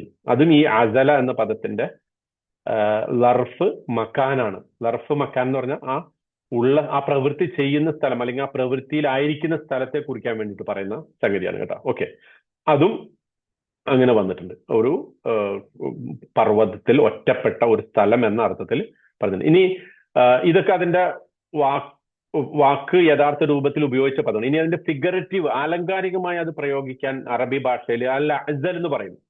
അൽ അഅ്സൽ എന്ന് പറഞ്ഞു കഴിഞ്ഞാല് ഒരാള് അയാൾക്ക് യുദ്ധം ചെയ്യാൻ അല്ലെങ്കിൽ ഒരു സംഗതിയുമായിട്ട് എതിരിടാൻ ഒരു വസ്തുവകകളും ഇല്ല, ഒരു ആയുധമോ അല്ലെങ്കിൽ അതിന് പറ്റുന്ന ഒരു സംവിധാനം ഇല്ലാത്ത ഒരാളെ കുറിച്ച് അൽ അഅ്സൽ എന്ന് പറയും. Someone who has no means to fight ചെയ്യേണ്ടുന്ന, യുദ്ധം ചെയ്യാൻ അല്ലെങ്കിൽ പോരാടാൻ പറ്റുന്ന ഒരു ആയുധമോ ഉപാധികളോ ഇല്ലാത്ത ഒരാളെ കുറിച്ച് അൽ അഅ്സൽ എന്ന് പറയും. എന്ന് പറഞ്ഞാൽ അയാള് അതിൽ നിന്നൊക്കെ ഒഴിവായ ആളാണ് എന്നർത്ഥം. പിന്നെ അഅ്സലു സഹാബ് എന്ന് പറയും, അതായത് മഴയില്ലാത്ത, വെള്ളമില്ലാത്ത ക്ലൗഡ്, കാർമേഘം. ചിലപ്പോൾ നമ്മൾ അങ്ങനെ കാണാലോ, കാർമേഘം ഇങ്ങനെ വരും പക്ഷെ മഴ പെയ്യൂല, അല്ലെ, മാനം കറുത്തിരുണ്ട് വരും പക്ഷെ അതിൽ നിന്ന് മഴ ഉണ്ടാവില്ല. അങ്ങനത്തെ സഹാബ്, അങ്ങനത്തെ മേഘത്തെ എന്ത് പറയും? അഅ്സലു സഹാബ് എന്ന് പറയും. എന്ന് പറഞ്ഞാൽ മഴയിൽ നിന്ന് ഒഴിഞ്ഞ മേഘം എന്നർത്ഥം. Clouds that have no water in them, വെള്ളം ഇല്ലാത്ത മേഘം. അതായത് മഴ പെയ്യും, മഴയാണ്, മേഘത്തെ കാണുമ്പോൾ നമ്മൾ മഴ പെയ്യുമെന്ന് വിചാരിക്കും, പക്ഷെ മഴ അതിൽ നിന്ന് മുറിഞ്ഞു പോയിരിക്കുന്നു. അപ്പൊ കട്ട് ഓഫ്. ഇതിൽ നിന്ന് നമുക്ക് മനസ്സിലാവുന്ന ഒരു വാക്കർത്ഥം എന്താ? ഇത്തരം അല്ലെങ്കിൽ ചുറ്റുമുള്ള സംഗതികളിൽ നിന്നൊക്കെ മാറി നിൽക്കുന്ന, ഒഴിഞ്ഞു നിൽക്കുന്ന ഒരവസ്ഥയ്ക്കാണ് അൽ ഉസ്ല എന്ന് പറയാം കേട്ടോ. ഇനി വൈദ് ഇഅ്തസൽതുമൂഹും എന്ന് പറഞ്ഞതിനെ കുറിച്ച് ഇമാം ശൻഖീതി അദ്ദേഹം പറയുന്ന ഒരു പ്രധാനപ്പെട്ട വാക്ക് എന്താന്ന് വെച്ചാല്, ഇത് ഇബ്രാഹിം നബി അലൈഹി സ്വലാം ഉപയോഗിച്ച അതേ പദമാണ്, ആ മീനിങ്ങിലാണ് ഇവിടെ അത് ഉപയോഗിച്ചിട്ടുള്ളത്. ഈവൻ നമ്മളുടെ പ്രവാചകൻ മുഹമ്മദ് മുസ്തഫ സല്ലല്ലാഹു അലൈഹി വസല്ലമയും അത് പ്രയോഗിച്ചിട്ടുണ്ട്. എപ്പോ? അള്ളാഹുവിനെ കൂടാതെ നിങ്ങൾ വിളിച്ചു പ്രാർത്ഥിക്കുന്നതിനെ ഞാൻ വെടിയുന്നു, അതിനൊക്കെ ഞാൻ ഉപേക്ഷിക്കുന്നു, ഞാൻ അള്ളാഹുവിനെ മാത്രമേ വിളിച്ചു പ്രാർത്ഥിക്കൂ എന്ന് പറയുന്ന ആ പ്രയോഗമാണ് ഇവിടെ എന്ന് പറഞ്ഞിട്ടുണ്ട്. സൂറത്ത് മറിയമിൽ തന്നെ 49-ാമത്തെ ആയത്തിൽ നേരത്തെ പറഞ്ഞ വാചകത്തിന്റെ തൊട്ടുടനുള്ള വാചകത്തില് ഫലമ്മ അഅ്തസലഹും വമാ യഅ്ബുദൂന മിൻ ദൂനില്ലാഹ് വഹബ്നാ ലഹു ഇസ്ഹാഖ വയാഖൂബ് എന്ന് പറയുന്നത്. അതായത് ഇബ്രാഹിം നബി അലൈഹി സ്വലാം അള്ളാഹുവിനെ കൂടാതെ അവർ വിളിച്ച് പ്രാർത്ഥിക്കുന്ന ആ ബിംബങ്ങളെ, ആ വിഗ്രഹങ്ങളെ വെടിഞ്ഞപ്പോ അള്ളാഹു അദ്ദേഹത്തിന് ഇസ്ഹാഖിനെയും യാക്കൂബിനെയും സന്താനമായിട്ട് ഇസ്ഹാഖിനെ നൽകി, ഇസ്ഹാഖ് മുഖേന യാക്കൂബിനെയും അലൈഹിമുസ്സലാം സന്താന പരമ്പരയായിട്ട് നൽകി എന്ന് പറയുന്നുണ്ട്. എന്ന് പറഞ്ഞാൽ ആ ഒരു മഅ്സല് മോശം എന്ന് പറഞ്ഞാൽ ഒരു പ്രയാസകരമായ അവസ്ഥയായിരുന്നു, പക്ഷെ ആ പ്രയാസകരമായ അവസ്ഥ അദ്ദേഹം സ്വീകരിച്ചപ്പോൾ അള്ളാഹു അദ്ദേഹത്തിന് സന്തോഷത്തിന്റെ വർത്തമാനങ്ങൾ നൽകി എന്ന അർത്ഥത്തിൽ സൂറത്ത് മറിയമില് 49-ാമത്തെ ആയത്തിൽ പറഞ്ഞിട്ടുണ്ട്. ഇനി അപ്പോ ചുരുക്കി പറഞ്ഞ ഈ വഇദ് ഇഅ്തസൽതുമൂഹും എന്നതിന്റെ അർത്ഥം എന്താ? അവർ പരസ്പരം പറയാണ്, അങ്ങനെ നിങ്ങൾ ഈ അവരെ വെടിഞ്ഞപ്പോൾ, ആരെ? ഈ ജനതയെ, രാജാവിന്റെ അള്ളാഹുവിനെ കൂടാതെ അവർ വിളിച്ച് പ്രാർത്ഥിക്കുന്ന അല്ലെങ്കിൽ അവർ അങ്ങനെ ബഹുദൈവാരാധകരായ ജനതയെ വെടിഞ്ഞപ്പോൾ എന്നാണ് അതിന്റെ അർത്ഥം കേട്ടോ. ഇനി സർ, നമുക്ക് ബഹിഷ്കരിക്കുക, ഭ്രഷ്ട് കൽപ്പിക്കുക അങ്ങനെയൊക്കെ അർത്ഥം കൊടുത്തൂടെ ഇതിന്? കൊടുക്കാം, തീർച്ചയായിട്ടും കൊടുക്കാം. അതാണ് ശരിക്കും വെടിയുക എന്ന് പറഞ്ഞാൽ ബഹിഷ്കരിക്കുക, ഭ്രഷ്ട് കൽപ്പിക്കുക എന്നൊക്കെ തന്നെയാണ്. ഓടിപ്പോയി ഒറ്റയ്ക്കാവുക, ഇപ്പൊ നമ്മൾ എഴുതാനാണെങ്കിൽ അങ്ങനെ എഴുതിക്കൂടെ അല്ലെ? അങ്ങനെ എഴുതാം, കുഴപ്പമില്ല. അവര് ഓക്കെ ഓടിപ്പോയിന്നോ, അവരിൽ നിന്ന് മാറി നിന്നോ, അവരെ വെടിഞ്ഞുന്നോ, അവരെ ഉപേക്ഷിച്ചുന്നോ, അങ്ങനെയൊക്കെ അർത്ഥം കൊടുക്കാം. പക്ഷെ ആ വാക്കിന്റെ സോഴ്സ് എന്താണെന്നുള്ളത് നമുക്ക് പറയാൻ വേണ്ടിയിട്ടാണ് ഞാൻ ഇത്രയും അതിനെ വിശദീകരിച്ചത് കേട്ടാ. ഓക്കെ ഓക്കെ, ഇൻഷാ അല്ലാ. ഇനി അങ്ങനെ ഫലം വൈദഅ്തസൽതുമൂഹും വമാ യഅ്ബുദൂന ഇല്ലല്ലാഹ്. വമാ യഅ്ബുദൂന ഇല്ലല്ലാഹ് എന്താ അതിന്റെ അർത്ഥം ഞാൻ പറഞ്ഞത് നേരത്തെ? കാരണം ഇത് ശ്രദ്ധിക്കേണ്ട ഒരു വിഷയം കേട്ടോ. കാരണം 3 രൂപത്തിൽ അതിന് അർത്ഥം പറയാം. വമാ യഅ്ബുദൂന ഇല്ലല്ലാഹ് എന്നുള്ളിടത്ത് 3 രൂപത്തിൽ അർത്ഥം പറയാം. 3 ആയാലും ശരിയായിട്ട് തന്നെ നമുക്ക് തന്നെ മനസ്സിലാക്കാം. ഇപ്പൊ ഞാൻ എന്താ അതിനെ കുറിച്ച് അർത്ഥം പറഞ്ഞത് ഒന്ന് പറഞ്ഞു നോക്കിയേ. വമാ യഅ്ബുദൂന ഇല്ലല്ലാഹ് ഞാൻ നേരത്തെ അവരാരാധിക്കുന്നതിനെയും വെടിഞ്ഞപ്പോ. അപ്പൊ അവരെ മാത്രമല്ല വെടിഞ്ഞത്, അവർ ആരാധിക്കുന്നതിനെയും വെടിഞ്ഞു എന്ന് പറഞ്ഞാൽ എന്തിനെയാണ് വെടിഞ്ഞത്? മറ്റു ദൈവങ്ങള്. മനസ്സിലാവുന്നുണ്ടോ? അവര് ബഹുദൈവ, അവര് വിളിച്ച് പ്രാർത്ഥിക്കുന്ന മറ്റു ദൈവം. അങ്ങനെയാണ് അതിന്റെ ഒരു പ്രധാനപ്പെട്ട. അപ്പോ മാ എന്നുള്ളത് അതിന്റെ മീനിങ് എന്താ? അല്ലദീ എന്നാണ് അതിന്റെ മീനിങ്. അതായത് അത് ഇസ്മു മൗസൂൽ എന്നാണ് അതിന്റെ അറബി പറയാം. നമ്മൾ പറയില്ലേ, that which they pray, that which they are calling എന്ന അർത്ഥത്തില്. അതിനെന്താ അറബി പറയാ? ഇസ്മു മൗസൂല്. സിലത്ത്, അതെ, ഇസ്മു മൗസൂല് അല്ലദി എന്നുള്ള അർത്ഥത്തില്. അപ്പോ അവിടെ അങ്ങനെ അർത്ഥം പറയാം. ഒരു മീനിങ് വരെ അങ്ങനെയാണ്. വമാ തസൽതുമൂഹും, നിങ്ങൾ അങ്ങനെ അവരെ വെടിഞ്ഞപ്പോൾ, അവരെ ഉപേക്ഷിച്ചപ്പോൾ, അവരിൽ നിന്ന് മാറി നിന്നപ്പോൾ, നേരത്തെ പറഞ്ഞ എല്ലാ അർത്ഥങ്ങളും പറയാം. വമാ യഅ്ബുദൂന ഇല്ലല്ലാഹ്, അള്ളാഹുവിനെ കൂടാതെ അവർ ആരാധിക്കുന്നവയെയും, അല്ലദി, that which they have been worshipping എന്ന അർത്ഥത്തില്. അതാണ് ഒരർത്ഥം. രണ്ടാമത്തെ ഒരർത്ഥം അത് കുറച്ച് ഒരിത്തിരി പ്രയാസം ഉണ്ടാവും മനസ്സിലാക്കാം. പക്ഷെ എന്നാലും ശ്രദ്ധിച്ച് കേൾക്കണം കേട്ടോ. അതായത് ഈ മാ മസ്ദരിയ ആണെന്നാണ് പറയാം. മസ്ദർ എന്ന് പറഞ്ഞാൽ എന്താ? മസ്ദർ എന്ന് പറഞ്ഞ ഒരു ഐഡിയ. അതായത് ഇപ്പോ യഅ്ബുദു, അബദ യഅ്ബുദു എന്ന് പറഞ്ഞാൽ അതിന്റെ അർത്ഥം എന്താ? ആരാധിക്കുക അല്ലെ. തൽക്കാലം നമുക്ക് ആരാധിക്കുക എന്ന അർത്ഥം പറയാം. അതിന്റെ ടെക്നിക്കൽ സാങ്കേതിക അർത്ഥമല്ല, മറിച്ച് അബദ എന്ന പദത്തിന് ആരാധിക്കുക എന്ന അർത്ഥം പറഞ്ഞു. അതിന്റെ മസ്ദർ ഇബാദത്താണ് എന്ന് പറഞ്ഞാൽ ആരാധന, ആരാധിക്കുക എന്നുള്ള പ്രവൃത്തി. മനസ്സിലായോ? ഇപ്പൊ അറബി ഭാഷയില് ഈ മാ വച്ചിട്ട് ഈ മാ ഏതെങ്കിലും ഒരു വെർബിനോട് ചേർന്ന് വന്നാൽ അതിന് ആ മസ്ദറിന്റെ അർത്ഥത്തിൽ നമുക്ക് പ്രയോഗിക്കാം എന്നൊരു നിയമമുണ്ട്. അപ്പോ ഇവിടെ അതിന്റെ അർത്ഥം വരുമ്പോ വൈദഅ്തസൽതുമൂഹും വഇബാദതുഹും ലിൽ ആലിഹത്തി മിൻ ദൂനില്ലാഹ് എന്നർത്ഥം. വമാ യഅ്ബുദൂന എന്നതിന് എങ്ങനെ അർത്ഥം പറയാം? വഇബാദതുഹും, അവരുടെ ആരാധനകൾ അല്ലെങ്കിൽ അവർ ആരാധിക്കുന്ന ആ പ്രവൃത്തിയെയും ഇവർ വെടിഞ്ഞപ്പോൾ എന്നതാണ് മാ മസ്ദരിയ എന്ന് വരുമ്പോ അർത്ഥം വരുന്നത്. ഒന്നുകൂടെ ഞാൻ പറയാം. ആദ്യ അർത്ഥം പറഞ്ഞ എന്താ? വൈദഅ്തസൽതുമൂഹും, നിങ്ങൾ അവരെ വെടിഞ്ഞപ്പോൾ. വമാ യഅ്ബുദൂന ഇല്ലല്ലാഹ്, അള്ളാഹുവിനെ കൂടാതെ അവർ വിളിച്ച് പ്രാർത്ഥിക്കുന്ന ആ ബിംബങ്ങളെയും വെടിഞ്ഞപ്പോൾ. മാ മസ്ദരിയ ആയിട്ട് അർത്ഥം പറയുമ്പോൾ അതിന്റെ അർത്ഥം എന്താ? അവരെയും വെടിഞ്ഞു, അവർ വിളിച്ച് പ്രാർത്ഥിക്കുക എന്ന ആ ഒരു പ്രക്രിയ ഉണ്ടല്ലോ, അതിനെയും വെടിഞ്ഞപ്പോൾ എന്നാണ് മാ മസ്ദരിയയുടെ അർത്ഥം. ക്ലിയർ ആണോ? അത് ക്ലിയർ ആണോ? ഇല്ല, ആയിട്ടില്ല. മാ മസ്ദരിയ ക്ലിയർ ആയിട്ടില്ല. അതായത് അതായത് ഈ പറഞ്ഞതും രണ്ടും ഒന്ന് തന്നെയാണ് ശരിക്കും വാസ്തവത്തിൽ. മീനിങ്ങിൽ വരുമ്പോൾ ഒന്നാണ്, പക്ഷെ അതിന്റെ ടെക്നിക്കാലിറ്റി എവിടെ കിടക്കണമെന്ന് വെച്ചാല് ഒന്നാമത്തെ വാചകത്തിൽ, അതായത് മാ ഇസ്മു മൗസൂലായിട്ടാണ് പ്രയോഗിക്കണമെങ്കിൽ അതിന്റെ അർത്ഥം അവർ വിളിച്ച് പ്രാർത്ഥിക്കുന്ന ഏതൊക്കെ അവർ വിളിച്ച് പ്രാർത്ഥിക്കുന്ന ബിംബങ്ങളും ദൈവങ്ങളൊക്കെ ഉണ്ടോ അതിനെയൊക്കെ വെടിഞ്ഞപ്പോൾ എന്നാണ് ആദ്യത്തെ അർത്ഥം. മാ ഇസ്മു മൗസൂലായിട്ട് പ്രയോഗിച്ചു. മാ മസ്ദരിയായിട്ട് പ്രയോഗിക്കുകയാണെങ്കിൽ അതിന്റെ അർത്ഥം അവർ ഈ പ്രാർത്ഥിക്കുന്ന പ്രവൃത്തി ഉണ്ടല്ലോ, ആ പ്രവൃത്തിയെയും വെടിഞ്ഞപ്പോൾ എന്നാണ് അതിന്റെ അർത്ഥം. അപ്പൊ ആ പ്രാർത്ഥിക്കുന്ന ബിംബങ്ങളെ അല്ല വെടിഞ്ഞത് രണ്ടാമത്തെ അർത്ഥം പറയുമ്പോൾ, മറിച്ച് എന്തിനാണ് അവർ വെടിഞ്ഞത്? അവർ വിളിച്ച് പ്രാർത്ഥിക്കുക, അള്ളാഹുവിനെ കൂടാതെ മറ്റുള്ളവരെ ആരാധിക്കുക എന്ന പ്രവൃത്തിയെയും അവർ വെടിഞ്ഞു എന്നർത്ഥം. ക്ലിയർ ആയോ? ക്ലിയർ ആണോ? ക്ലിയർ ആണ്. ഓക്കെ. ആകാത്തവരുണ്ട് ഈ പറഞ്ഞോട്ടോ, ഒന്നുകൂടെ വിശദീകരിക്കാം. ഓക്കെ. ഇനി മൂന്നാമത്തെ അർത്ഥം അവർ പറയുന്നത്, ഇതിനകത്ത് പറയുന്നത് ഇത് മാ നാഫിയ ആണ് എന്നുള്ളതാണ്. നാഫിയ എന്ന് പറഞ്ഞാൽ നഫ, നിഷേധിക്കുകയാണ്, നിരോധിക്കുകയാണ്. അതായത് അള്ളാഹു ഇടക്ക് കയറി പറയണു.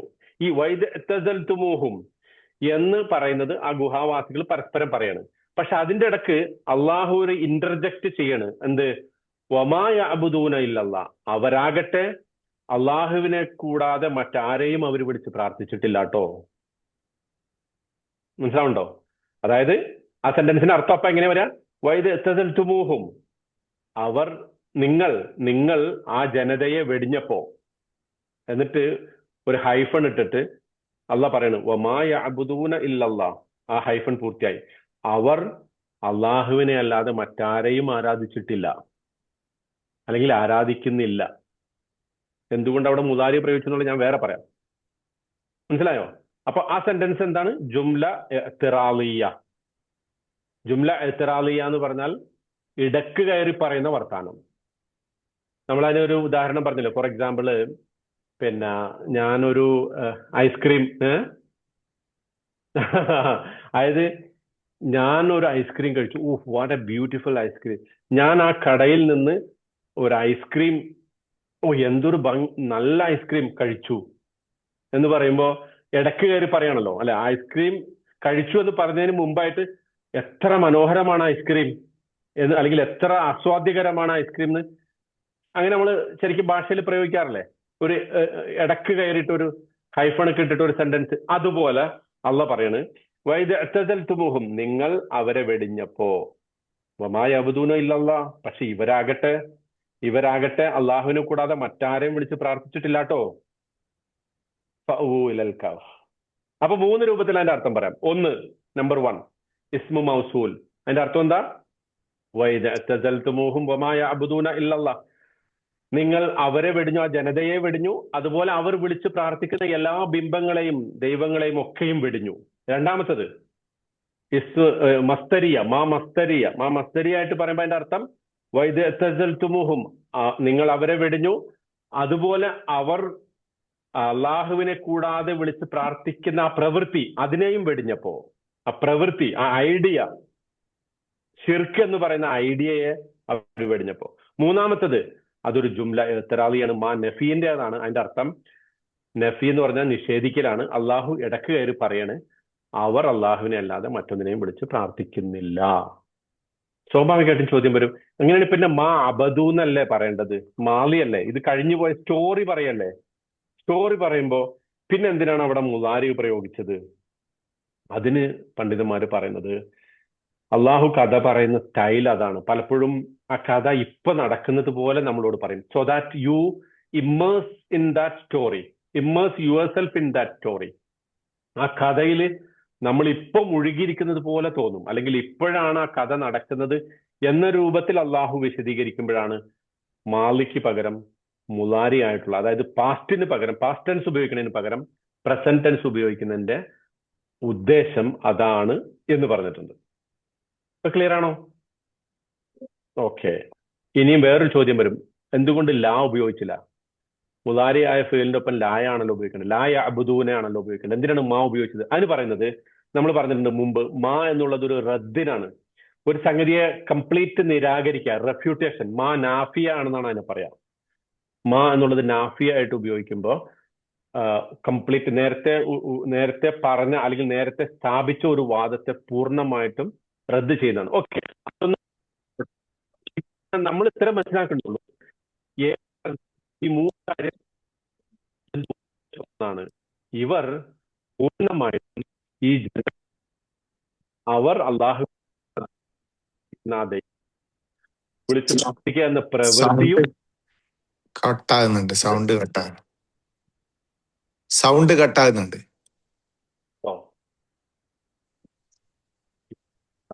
അതിനൊന്ന് റെസ്യൂം ചെയ്തോളൂ. ഓക്കെ, അപ്പോ അതാണ് ശരിക്കും അതിന്റെ അർത്ഥം. അതായത് നമ്മൾ പറഞ്ഞത് ഇത്രേ ഉള്ളൂ ഇതുവരെ പറഞ്ഞത്. ഈ ആളുകള് ഈ മനുഷ്യരിൽ നിന്ന് ഓടിപ്പോന്നു. ഈ ഗുഹാവാസികൾ അവരുടെ ദീനുമായിട്ട് ഈ ബഹുദൈവാരാധകരായ മനുഷ്യരുടെ അടുത്ത് ഓടിപ്പോന്നു. എന്നിട്ട് അവർ പരസ്പരം പറയണേ, നമ്മളിപ്പോ ഇവരെയും ഇവര് വിളിച്ച് പ്രാർത്ഥിക്കുന്ന എല്ലാ ദൈവങ്ങളെയും അല്ലെങ്കിൽ ആ വിളിച്ച് പ്രാർത്ഥിക്കുക എന്ന പ്രവൃത്തിയെയും ഒക്കെ നമ്മൾ ഉപേക്ഷിച്ചിരിക്കുന്നു. ഇപ്പൊ നമുക്ക് ചെയ്യാനുള്ളത് എന്താ? ഇലൽ കാഫ്, നിങ്ങൾ എങ്ങോട്ട് പോണം? അവർ പരസ്പരം പറയാണ്, നിങ്ങൾ എങ്ങോട്ടാ പോകേണ്ടത്? ഇലൽ കാഫ്, ആ ഗുഹയിലേക്ക് പോകണം. അതിനെക്കുറിച്ച് ഇബ്നു ആഷൂറും തബ്രിയും പറയുന്ന ഒരു വാദം, അത് കേട്ടിട്ട് നമുക്ക് അതിന്റെ പൂർണ്ണമായ അർത്ഥത്തിലേക്ക് പോകാം. അതായത് ഇത് ഒരു കണ്ടിന്യൂവേഷൻ ആണ്. അതായത് നമ്മളിപ്പോ ഇവിടുന്ന് ഈ മനുഷ്യരൊക്കെ നമ്മൾ വിട്ടുകഴിഞ്ഞു. ഇനി അവരുമായിട്ട് നമുക്കൊരു ബന്ധമില്ല. അവരെ പൂർണ്ണമായിട്ട് നമ്മൾ എന്ത് ചെയ്തു? ഉപേക്ഷിച്ചു കഴിഞ്ഞു. ഇനി നമുക്ക് പോകാനുള്ള ഒരേ ഒരു സ്ഥലമുള്ളൂ. അതേതാ? അൽ കഹഫ്. കഹഫ് എന്നല്ല പറയുന്നത്, വെറും കഹഫ് അല്ല, പിന്നെ അൽ കഹഫ്.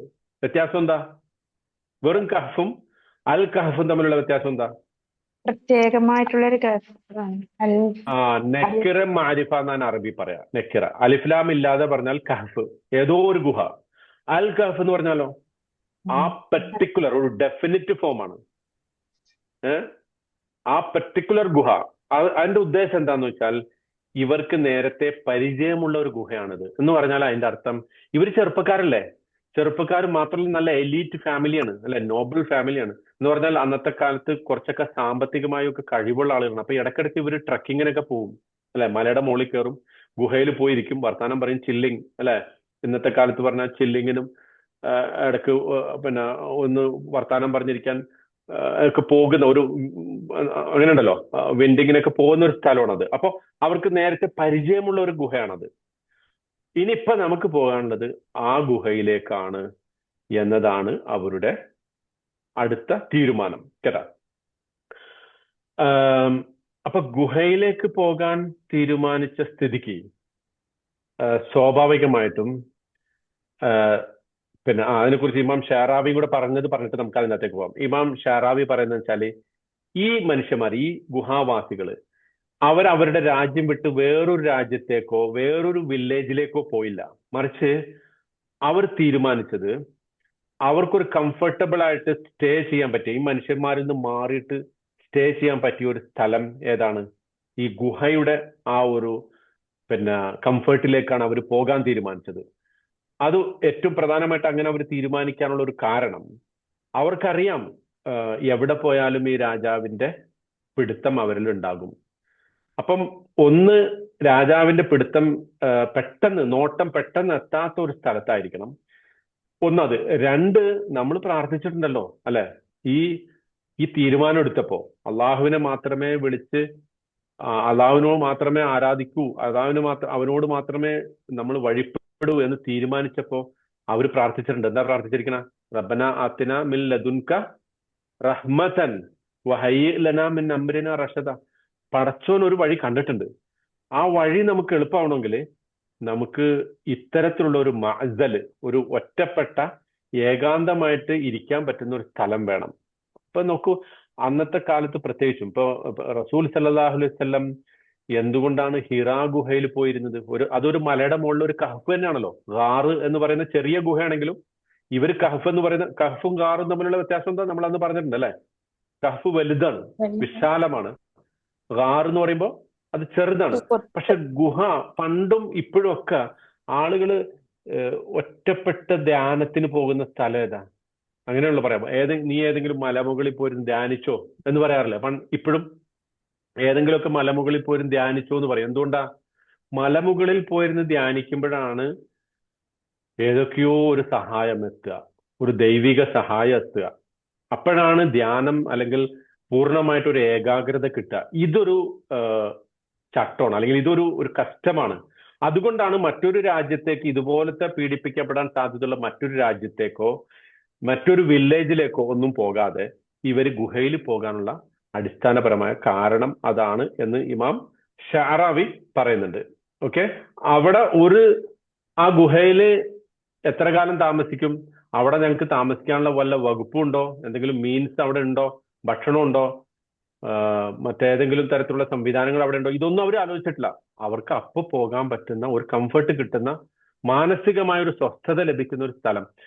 അങ്ങനെ ഉണ്ടല്ലോ, നമ്മുടെ വീട് ഒരു പക്ഷെ ചെറുതായിരിക്കും അല്ലെ, നമ്മളുടെ വീട് ഒരു പക്ഷെ ചെറുതായിരിക്കും, മറ്റ് നമ്മൾ പലയിടത്തും പോകുന്ന സ്ഥലം ഒരുപാട് വിശാലതയും സൗകര്യമൊക്കെ ഉള്ള സ്ഥലമായിരിക്കും. പക്ഷെ നമുക്ക് നമ്മുടെ വീട്ടിലേക്ക് എത്തുമ്പോൾ കിട്ടുന്ന ഒരു സമാധാനമുണ്ട് അല്ലെ, ഒരു സ്വസ്ഥതയുണ്ട്, ഒരു സുക്കൂൻ. അതുകൊണ്ടാണ് അതിന്റെ മസ്കൻ എന്ന് പറയുന്നത്. ഇതുപോലെ വലിയ വലിയ അതായത് വേണമെങ്കിൽ ഇവർക്ക് ഞങ്ങളുടെ ഈ രാജാവ് പിന്നെ ഈ രാജ്യത്ത് നിന്ന് പടിയടച്ചിരിക്കുന്നു, അതുകൊണ്ട് മറ്റൊരു രാജ്യത്ത് ഒരു രാഷ്ട്രീയ അഭയം തേടാം എന്നൊക്കെ വിചാരിച്ചിട്ട് മറ്റൊരു രാജ്യത്തേക്ക് പോകാം. പക്ഷെ അങ്ങനെ പോകാതെ ഇവർ ഈ ഗുഹയിലേക്ക് വരാൻ കാരണം അവിടെ ഒരു സുക്കൂൻ, ഒരു സമാധാനം, ഒരു സ്വസ്ഥത അവർ കണ്ടെത്തി. അപ്പൊ ചെറിയ സ്ഥലമായിരിക്കാം, സൗകര്യങ്ങൾ ഇല്ലാതിരിക്കാം, പക്ഷെ നമ്മൾ അള്ളാഹുവിനെ വേണ്ടിയിട്ട് നമ്മൾ ഒരു സംഗതി അർപ്പിച്ചിട്ട് മുന്നിട്ടിറങ്ങുമ്പോൾ ആ ഗുഹ പോലും നമുക്ക് കൊട്ടാരമായിട്ട് അനുഭവപ്പെടും. മനസ്സിലാവുന്നുണ്ടോ? ആ ഗുഹയിലെ സൗകര്യങ്ങൾ പോലും നമുക്കൊരു കൊട്ടാരമായിട്ട്. മ്യൂട്ട് ചെയ്യൂ. ഓക്കെ. ചെറിയ ചെറിയ ചെറിയ സൗകര്യങ്ങൾ പോലും നമുക്ക് എന്തായിട്ട് മാറും? വലിയ വിശാലത അവിടെ അനുഭവപ്പെടും. സർവോപരി അവിടെ ഒരു മാനസികമായിട്ടുള്ള ഒരു റിലീഫ് നമുക്ക് ലഭിക്കും. ആ റിലീഫിനെ കുറിച്ചാണ് പിന്നീട് പറയുന്നത്. ഓക്കെ, എനിവേ അതാണ് ഇമാം ഷഅറാവി അതിനെക്കുറിച്ച് പറയുന്നത്. അതായത് അദ്ദേഹം പറയാണ്, നമുക്ക് ഓക്കെ ആ ഗുഹയിലേക്ക് പോകാം എന്ന് പറഞ്ഞപ്പോ അവര് പിന്നെ ആലോചിച്ചില്ല ആ ഗുഹയിൽ ഞങ്ങൾക്ക് ജീവിക്കാൻ പറ്റുമോ, അവിടെ സർവൈവ് ചെയ്യാൻ പറ്റുമോ എന്നൊന്നും അവർ ആലോചിച്ചില്ല. അവരാലോചിച്ചത് ഒറ്റ കാര്യം മാത്രമേ ഉള്ളൂ, നമ്മളീ പോകുന്നത് എന്തിനാ? ഈ മനുഷ്യരെയൊക്കെ വിട്ടിട്ട് ഗുഹയിലേക്ക് പോകുന്നത് എന്തിനു വേണ്ടിയിട്ടാ? ആർക്ക് വേണ്ടിയിട്ടാ പോകുന്നത്? അള്ളാഹുവിന് വേണ്ടിയിട്ടാണ്. അള്ളാഹിനെ മുൻനിർത്തിയാണ് പോണത് അല്ലെ? അതുകൊണ്ടല്ലേ നമ്മൾ ഹജ്ജിന് പോകുമ്പോൾ നമുക്കറിയാലോ, ഈ 10-30 ലക്ഷം ആളുകൾ വരുന്ന സ്ഥലത്ത് ഒരുപാട് പ്രശ്നങ്ങൾ ഉണ്ടാവും. ഉംറക്ക് പോയാൽ പോലും, ഒരു ചെറിയ ഉംറക്ക് പോയാൽ പോലും നമുക്കറിയാം, ഈ തിരക്കിലേക്ക് നമ്മൾ പോകുമ്പോ നമ്മൾ എന്തിനാ അവിടെ പോകുന്നത്? അവിടെ ഒരു സമാധാനമുണ്ട്, അവിടെ ഒരു ആശ്വാസമുണ്ട്. ആ ആശ്വാസം വേറെ എവിടെയും കിട്ടൂല. അത് അള്ളാഹുവിന് വേണ്ടി നമുക്ക് ലഭിക്കുന്ന ഒരു സമാധാനമാണ്. അപ്പൊ ഭൗതികമായ പ്രയാസങ്ങൾ, ബുദ്ധിമുട്ടുകളൊക്കെ സഹിച്ചിട്ടും നമ്മൾ ഇതിനു വേണ്ടി പോകുമ്പോൾ അവിടെ ഒരു പ്രത്യേകമായിട്ടുള്ള ഒരു പരിഗണന പടച്ചവന്റെ അടുത്ത് നിന്ന് കിട്ടും എന്ന ഒരു വിശ്വാസത്തിലാണ് ഇവർ ഈ ഗുഹയിലേക്ക് തിരിയുന്നത് എന്നതാണ് ഇമാം ഷഅറാവി പറഞ്ഞ ഏറ്റവും പ്രധാനപ്പെട്ട പോയിന്റ് കേട്ടോ. ദേ ആർ റണ്ണിങ് ടു അള്ളാഹ്.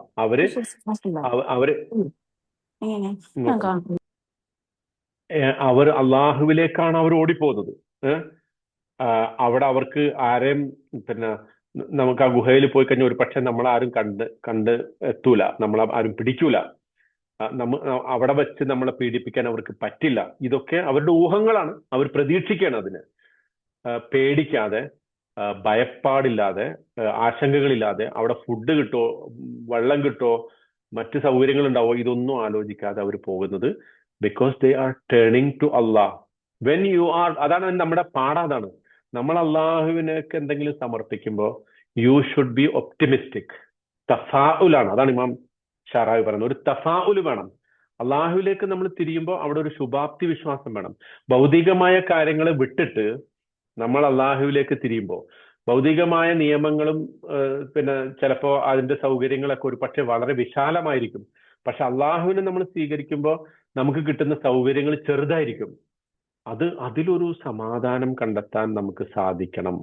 അങ്ങനെ സാധിച്ചാൽ അതാണ് ഈ ഗുഹാവാസികൾ നമുക്ക് നൽകുന്ന ഏറ്റവും സുപ്രധാനമായ ഒരു പാഠം എന്ന് പറഞ്ഞാൽ, അള്ളാഹുവിൽ വിശ്വസിച്ച് മറ്റുള്ളവയെ വെടിഞ്ഞ് നമ്മൾ അവനിലേക്ക് എത്തിച്ചേരുമ്പോൾ അവന്റെ ഭാഗത്തു നിന്നുള്ള പ്രത്യേകമായ കാരുണ്യവും ഒരു മിർഫഖ്, ഒരു റിലാക്സേഷൻ, ഒരു റിലീഫ്, ഒരു എന്താ പറയാ, ഒരു സമാശ്വാസം നമുക്ക് ലഭിക്കും.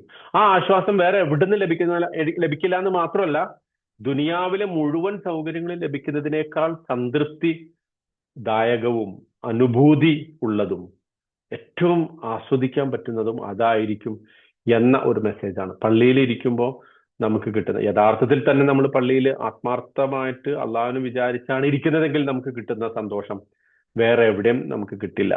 മക്കയിൽ പോയിട്ട് മസ്ജിദുൽ ഹറാമിൽ ഇരുന്ന് കഅബയെ നോക്കിയിരുന്നിട്ട് അള്ളാഹുവിനോട് പ്രാർത്ഥിക്കുമ്പോൾ കിട്ടുന്ന ആ ഒരു അനുഭൂതി വേറെ എവിടെ നിന്നും നമുക്ക് ലഭിക്കാത്തതുകൊണ്ട്. അപ്പൊ ആ തിരക്കും ആ പ്രയാസങ്ങളും ഒക്കെ നമുക്ക് പ്രശ്നമാകാതിരിക്കുന്നത് അതുകൊണ്ടാണ് കേട്ടോ. അതാണ് ഇവർ ഗുഹയിലേക്ക് പോകാൻ തീരുമാനിച്ചത്. അല്ലെങ്കിൽ ഇവര് ഒരു സ്പിരിച്വൽ അറ്റ്മോസ്ഫിയർ, അത് ഒരു സ്പിരിച്വൽ ആ ഒരു എലവേഷൻ നമുക്ക് ലഭിക്കുന്നത് അവിടെ ഇരിക്കുമ്പോഴാണ്. ശരിക്കും ഈ ഗുഹാവാസികൾ ചെയ്യുന്നത് അതാണ്. നമുക്ക് ആ ഗുഹയിലേക്ക് പോകാം, നിങ്ങളൊക്കെ നമുക്ക് എല്ലാവർക്കും കൂടി പോകാമെന്ന് ഇവർ പരസ്പരം പറയുന്നതിന്റെ ഉദ്ദേശം അതാണ്. ഇനി നോക്കൂ, അവര് ഫഊലൽ കഹ്ഫ്, ഗുഹയിലേക്ക് പോകൂ എന്ന് മാത്രമല്ല അവർ പറയുന്നത്. തൊട്ടുടനെ അവർ പറയുന്നത് എന്താ? യൻഷുർ ലക്കും റബ്ബുക്കും മിർ റഹ്മതി. അതൊരു ബ്യൂട്ടിഫുൾ എക്സ്പ്രഷൻ ആണ്. യൻഷുർ ലക്കും റബ്ബുക്കും മിർ റഹ്മതിഹി. ഈ ഗുഹ എങ്ങനെയുള്ളതായിരിക്കും? സ്വാഭാവികമായിട്ട് ഗുഹയിൽ എത്തണമെങ്കിൽ തന്നെ എങ്ങനെ വേണം? പാറകളിലൂടെ, അല്ലെ, മുള്ള്, ഒരു മലയുടെ മുകളിലാണ്. സ്വാഭാവികമായിട്ടും മലയുടെ മുകളിലേക്ക് എത്തണമെങ്കിൽ അതിനൊക്കെ ഒരുപാട് പ്രയാസങ്ങളുണ്ട്, നമുക്കറിയാം. മുള്ളുകള്, ചെടികള്, നല്ല കൂർത്ത കല്ലുകള്, ഇതൊക്കെ ചവിട്ടി കടന്നു വേണം പോകാൻ. പക്ഷെ അങ്ങനെ പോയി കഴിയുമ്പോൾ അവിടെ ലഭിക്കുന്ന സംഗതിയെ കുറിച്ച് അവർ പറയുന്നത് എന്താ?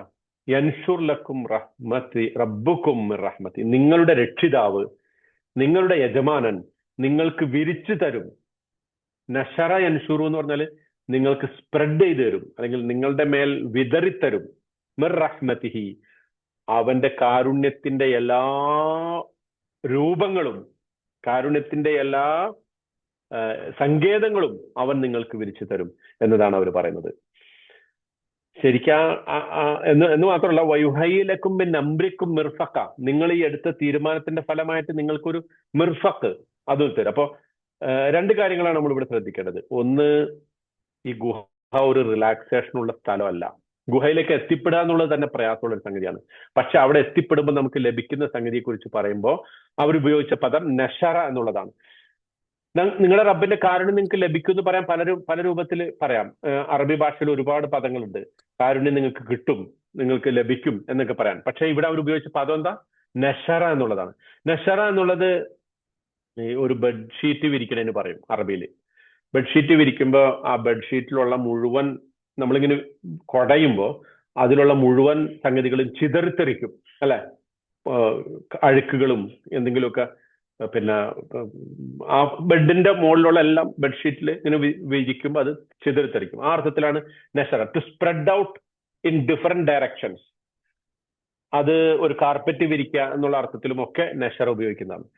മറ്റൊരു സംഗതി നഷറ എന്ന് പറഞ്ഞതിന്റെ അർത്ഥം ഒരു സംഗതിയെ ഓപ്പൺ അപ്പ് ചെയ്യുക, അതിനെ തുറന്നിട്ടിട്ട് എല്ലാ ഭാഗത്തേക്കും, വ്യത്യസ്ത ഭാഗത്തേക്ക് സ്പ്രെഡ് ചെയ്യുക. പിന്നെ to spread something so that every one can see it, എല്ലാവരും കാണുന്ന രൂപത്തിലൊരു സംഗതിയെ പ്രചരിപ്പിക്കുക എന്ന് പറയും. നഷറുൽ അഖ്ബാർ എന്നാ പറയാം. എന്താ അർത്ഥം നഷറുൽ അഖ്ബാർ എന്ന് പറഞ്ഞാൽ? വാർത്തകൾ പ്രചരിപ്പിച്ചു. അപ്പൊ എല്ലാവർക്കും അറിയാൻ പറ്റും. അതിനുള്ള അങ്ങനത്തെ ഒരു പദമാണ്. അതായത് ഒരു ബെഡ്ഷീറ്റ് വിരിക്കുക, ഒരു പായ വിരിക്കുക, ഒരു കാർപ്പറ്റ് വിരിക്കുക, വാർത്ത പ്രചരിപ്പിക്കുക, എല്ലാവരും കാണുക ഒരു സംഗതി പ്രസരിപ്പിക്കുക, ഇതിനൊക്കെ ഉപയോഗിക്കുന്ന ഒരു പദമാണ്. അള്ളാഹുവിന്റെ കാരുണ്യം ലഭിക്കുമെന്ന് പറയാൻ വേണ്ടിയിട്ട് അവർ ഉപയോഗിച്ചത്. എന്തുകൊണ്ടായിരിക്കും ആ പദം ഉപയോഗിച്ചത്? കാരണം അള്ളാഹുവിന്റെ കാരുണ്യത്തിന് ഏതെങ്കിലും ഒരു വഴിയല്ല ഉള്ളത്, അല്ലെ? ഇപ്പൊ ഇവിടെ അവർ പറഞ്ഞു നമുക്ക് ഗുഹയിൽ പോവാം, അവിടെ അള്ളാഹു നമുക്ക് ഭക്ഷണം തരും എന്നാണ് ഇവർ പറഞ്ഞിരുന്നെങ്കിലോ? ഭക്ഷണം മാത്രമല്ലേ ഉണ്ടാവുള്ളൂ. അല്ലെങ്കിൽ അവിടെ അള്ളാഹു നമുക്ക് വെള്ളം തരും, അവിടെ നമുക്ക് കുറെ ഫുഡ് തരും, അല്ലെ? അല്ലെങ്കിൽ ഫുഡ് ആൻഡ് ഡ്രിങ്ക്സ്, അതല്ലെങ്കിൽ നമുക്കൊരു സമാധാനം ഉണ്ടാവും. ഇതൊന്നുമല്ല അവർ പറയുന്നത്. അവർ പറയുന്നത് എന്താ? അള്ളാഹുവിന്റെ കാരുണ്യത്തിന്റെ എല്ലാ രൂപങ്ങളും അവൻ നമുക്ക് വിരിച്ചു തരും. ചിറക്, അവന്റെ കാരുണ്യത്തിന്റെ ആ ചിറക് പൂർണ്ണമായിട്ടും, Mercy around us, we will be rained. മഴ ഇങ്ങനെ പ്രചരിക്കുന്നതിന് അള്ളാഹു പിന്നെ പല സ്ഥലത്ത് യൻഷുറു സഹാബഹു, ഇപ്പൊ ഉദാഹരണത്തിന് സൂറത്ത് ഷൂറയില് 28-ാമത്തെ ആയത്തില് അള്ളാഹു പറഞ്ഞിട്ടുണ്ട്, വഹുവല്ലദി യുനസ്സിലുൽ ഗൈസ് മിൻ ബഅദി മാ ഖനതു, അവനാണ് മഴമേഘത്തെ നിങ്ങൾക്ക് അയക്കുന്നത്. ഗൈസ് എന്ന് പറഞ്ഞാല് ഏറ്റവും നല്ല ക്വാളിറ്റി ഉള്ള മഴയ്ക്കാണ് ഗൈസ് എന്ന് പറയാം. മത്തറാണ് സാധാരണ മഴ, പക്ഷെ ഗൈസ് എന്ന് പറഞ്ഞാല് നല്ല ക്വാളിറ്റി ഉള്ള മഴ. മിംബഅദിമാ ഖനതു, നിങ്ങൾ നിരാശരായതിനു ശേഷം, വലിയ ഒരു വരൾച്ചയൊക്കെ വന്ന് നിങ്ങൾ നിരാശരായതിനു ശേഷം നല്ല ക്വാളിറ്റി ഉള്ള മഴ വർഷിപ്പിക്കുന്ന അവനാണ്. വയൻഷുറു റഹ്മതഹു, എന്നിട്ട് അവിടെ അള്ളാഹ് പറയുന്ന ഒരു പദമുണ്ട്, വയൻഷുറു റഹ്മതഹു. ആ മഴ ഇങ്ങോട്ട് പെയ്താൽ അവന്റെ കാരുണ്യം ഇങ്ങോട്ട് വിരിച്ചു തരണം അവൻ. മഴ പെയ്യുമ്പോൾ എന്തൊക്കെയാ സംഭവിക്കുക?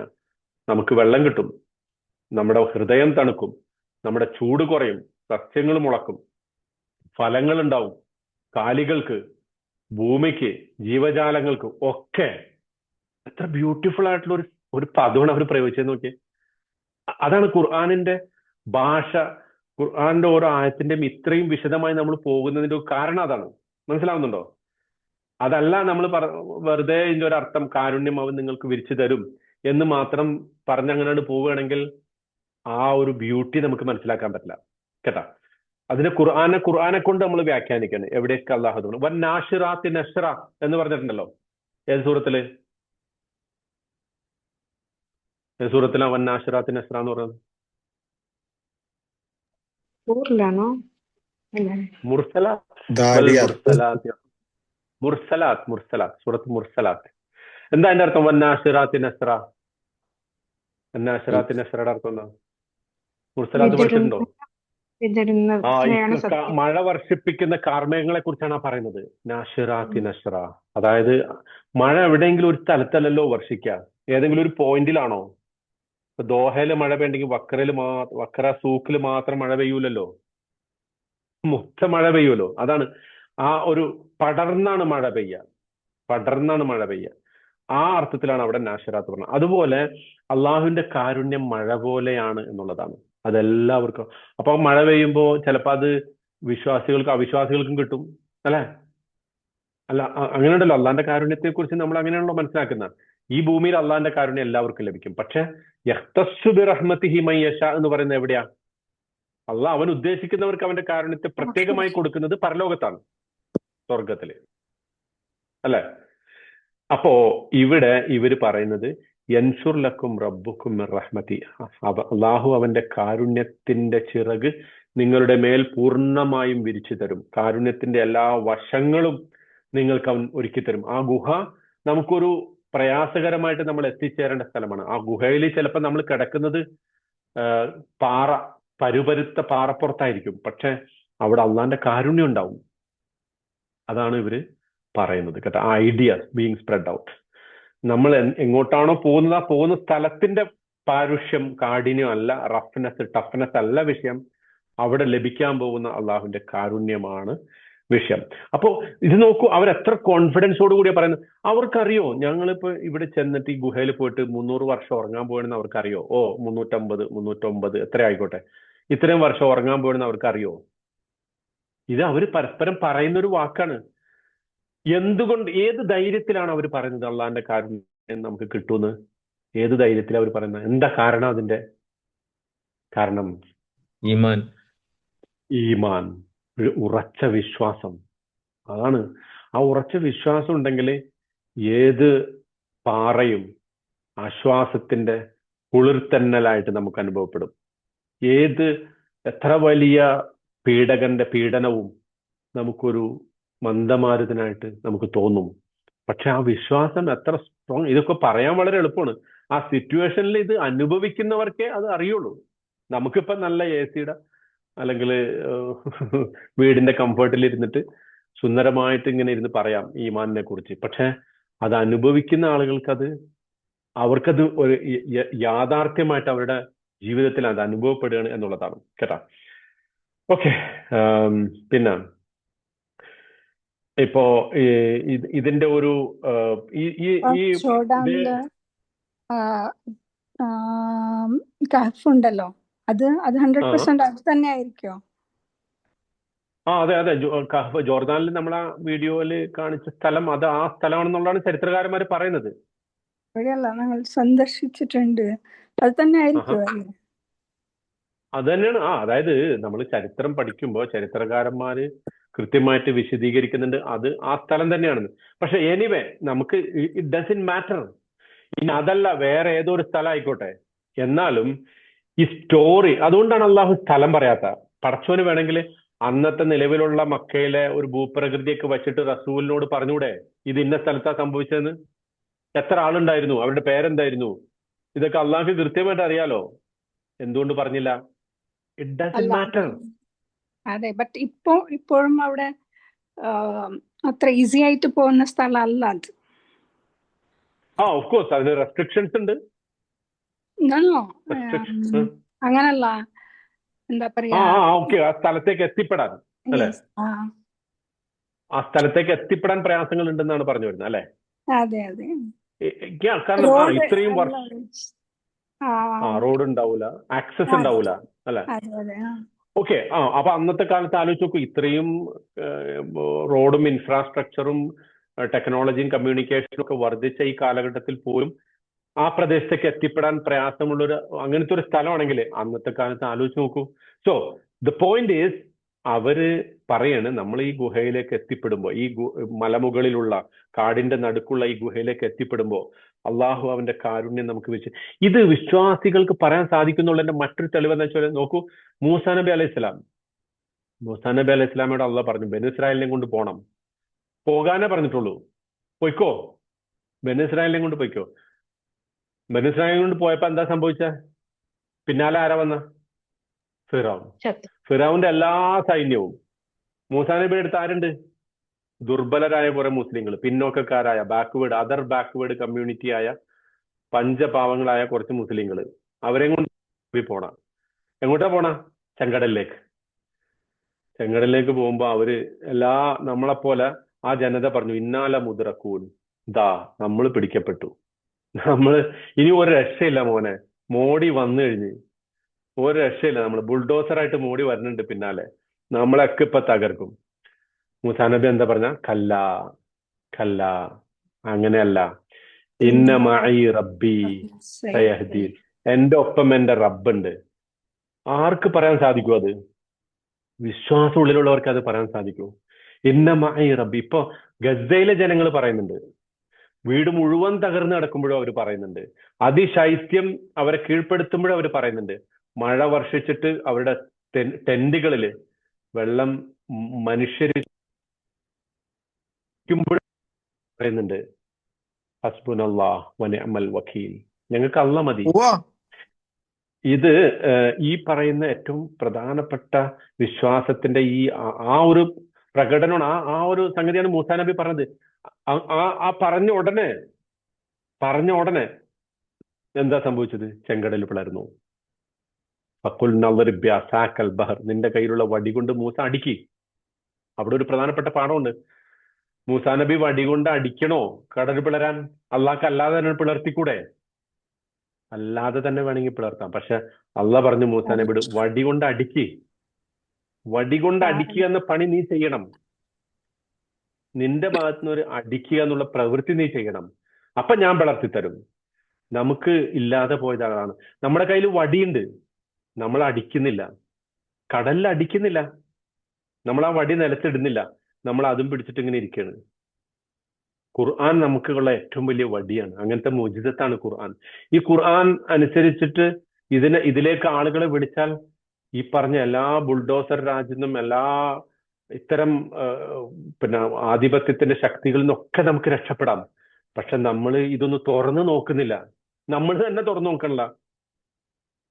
നമുക്ക് എത്ര പേർക്കത് അതിനെക്കുറിച്ച് പറഞ്ഞ ഒരുപാട് പറയാനുണ്ട്. അപ്പോ ഇതാണ് ഈ ഗുഹാവാസികൾ നമ്മളെ പഠിപ്പിക്കുന്ന ഒരു പ്രധാനപ്പെട്ട പാഠം. അതായത് ജീവിതത്തിൽ അള്ളാഹുവിനെ വിശ്വസിച്ച് ഉറപ്പിച്ച് മുന്നോട്ട് പോകുമ്പോൾ നിങ്ങൾക്ക് അള്ളാഹുവിന്റെ കാരുണ്യം ലഭിക്കും. എന്നിട്ട് അവർ പറയുന്നത് എന്താ? മിർഫഖ് ഉണ്ടാവുന്നതാണ്. മിർഫഖ് എന്ന് പറഞ്ഞാൽ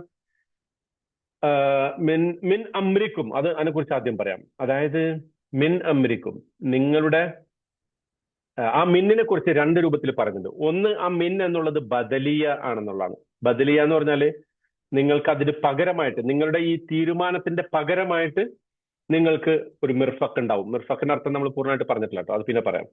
അത് ഉദാഹരണം പറയുന്നത് സൂറത്തു തൗബയിലെ 38-ാമത്തെ ആയത്തില് അള്ളാഹു ചോദിക്കുന്നുണ്ട്, അറളീതും ബിൽ ഹയാത്തി ദുനിയാ മിനൽ ആഖിറ, നിങ്ങൾ പരലോകത്തിന് പകരം ഇഹലോകത്തെ നിങ്ങൾ ഇഷ്ടപ്പെട്ടോ?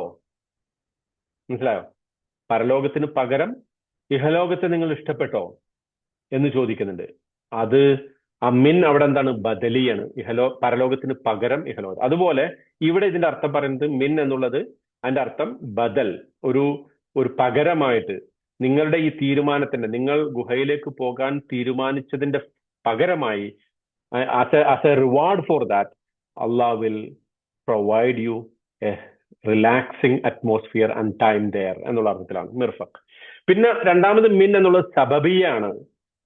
അതിനൊരു ഉദാഹരണം വലാ തഖ്തുലു ഔലാദക്കും മിൻ ഇംലാഖ്, നിങ്ങൾ നിങ്ങളുടെ മക്കളെ കൊല്ലരുത്. മിൻ ഇംലാഖ്, ദാരിദ്ര്യ കാരണമായിട്ട് കൊല്ലരുത് എന്നാണ്. ദാരിദ്ര്യം കാരണമായിട്ട് അല്ലെങ്കിൽ ദാരിദ്ര്യത്തെ ഭയപ്പെട്ടുകൊണ്ട് നിങ്ങൾ അവരെന്ത് ചെയ്യരുത്, വധിക്കരുത്. അപ്പോ അത് സബബിയാണ് എന്ന് പറഞ്ഞാൽ അതിന്റെ അർത്ഥം നിങ്ങൾ ഈ തീരുമാനം എടുത്തത് കാരണമായിട്ട് അള്ളാഹു നിങ്ങൾക്കൊരു മിർഫഖ് തരും എന്നതാണ്. ഇനി മിർഫഖിന്റെ അർത്ഥം റഫീഖ് എന്ന് കേട്ടല്ലേ അല്ലെ? റഫഖ ബിൽ അമർ എന്ന് പറഞ്ഞ ഒരു പിന്നെ ഒരു ആശ്വാസം ഉണ്ടാവുക, ഒരു റിലാക്സേഷൻ ഉണ്ടാവുക. അതുകൊണ്ടാണ് കൂട്ടുകാരൻ ഉപയോഗിക്കുന്ന പദം റഫീഖാണ്. എന്തുകൊണ്ടാ? കൂട്ടുകാരൻ ഒരു റിലാക്സ് ആണ് നമുക്ക് അല്ലെ? ഒരു ഫ്രണ്ട് എന്ന് പറയുമ്പോൾ ആ ഫ്രണ്ട് നമുക്കൊരു റിലാക്സേഷൻ ആണ്. അള്ളാഹുവിനെ കുറിച്ച് പറഞ്ഞിട്ട് ഇന്നല്ലാഹ റഫീഖുൻ യുഹിബ്ബു റിഫ്ഖ ഫിൽ അംരി കുല്ലിഹി. അള്ളാഹു ഒരു റഫീഖാണ്, എല്ലാത്തിനും നമുക്കൊക്കെ നമ്മളെ എപ്പോഴും ശിക്ഷിക്കാൻ വേണ്ടി ഒരു ശിക്ഷയുടെ ദണ്ഡുമായിട്ട് ഇരിക്കുന്ന ആളല്ല അള്ളാഹു, മറിച്ച് ഒരു റിഫ്ഖാണ് അള്ളാഹുൽ. നമുക്ക് ഒരു സൗമ്യതയാണ്, ഒരു ആശ്വാസമാണ് നമുക്ക് ലഭിക്കുക. എല്ലാ കാര്യത്തിലും അള്ളാഹു അത് ഇഷ്ടപ്പെടുന്നു. ഇവിടെ റിഫ്ഖ് എന്ന് പറഞ്ഞാല് മിർഫഖ് എന്ന് പറയുമ്പോൾ അതൊരു ലർഫാണ്. ലർഫ് എന്ന് പറഞ്ഞാൽ ലർഫ് ജമാനുണ്ട് മക്കാനുണ്ട് എന്ന് പറഞ്ഞാൽ ഈ ഗുഹയിൽ നമ്മൾ ചെന്ന് കഴിഞ്ഞാൽ അവിടെ നമുക്കൊരു റിലാക്സേഷൻ പ്ലേസ് ആണത്.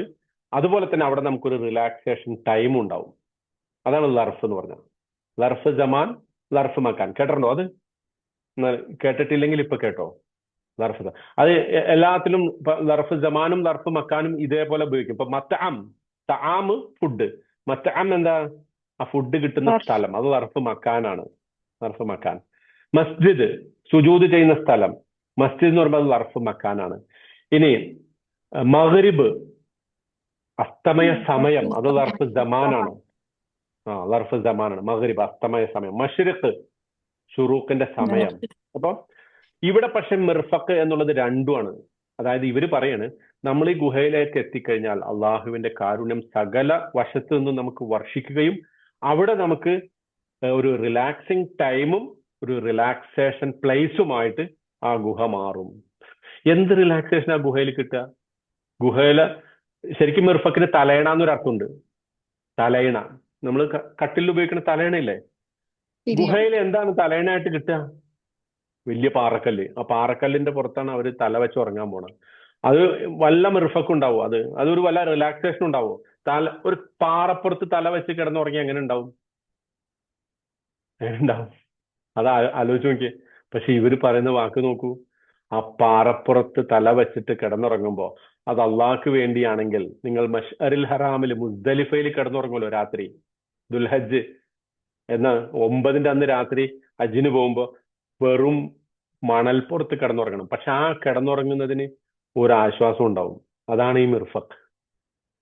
അള്ളാഹുവിന് വേണ്ടി ഈ മനുഷ്യരെയൊക്കെ വിട്ടിട്ട് നമ്മൾ പോയിട്ട് ഗുഹയിലേക്ക് എത്തുമ്പോ അവിടെ നമുക്കൊരു ആശ്വാസത്തിന്റെ സമയം, ആശ്വാസത്തിന്റെ ഗേഹമായിട്ട് അത് മാറുമെന്നാണ്. ഇനി ഒരു പോയിന്റ് കൂടെ ഈ ആയത്തുകൾ വിശദീകരിക്കുന്നുണ്ട്, അതുകൂടെ വിശദീകരിച്ചിട്ട് ഞാൻ ഇൻഷാ അല്ലാഹ് 1 മിനിറ്റ് എടുക്കുള്ളൂ.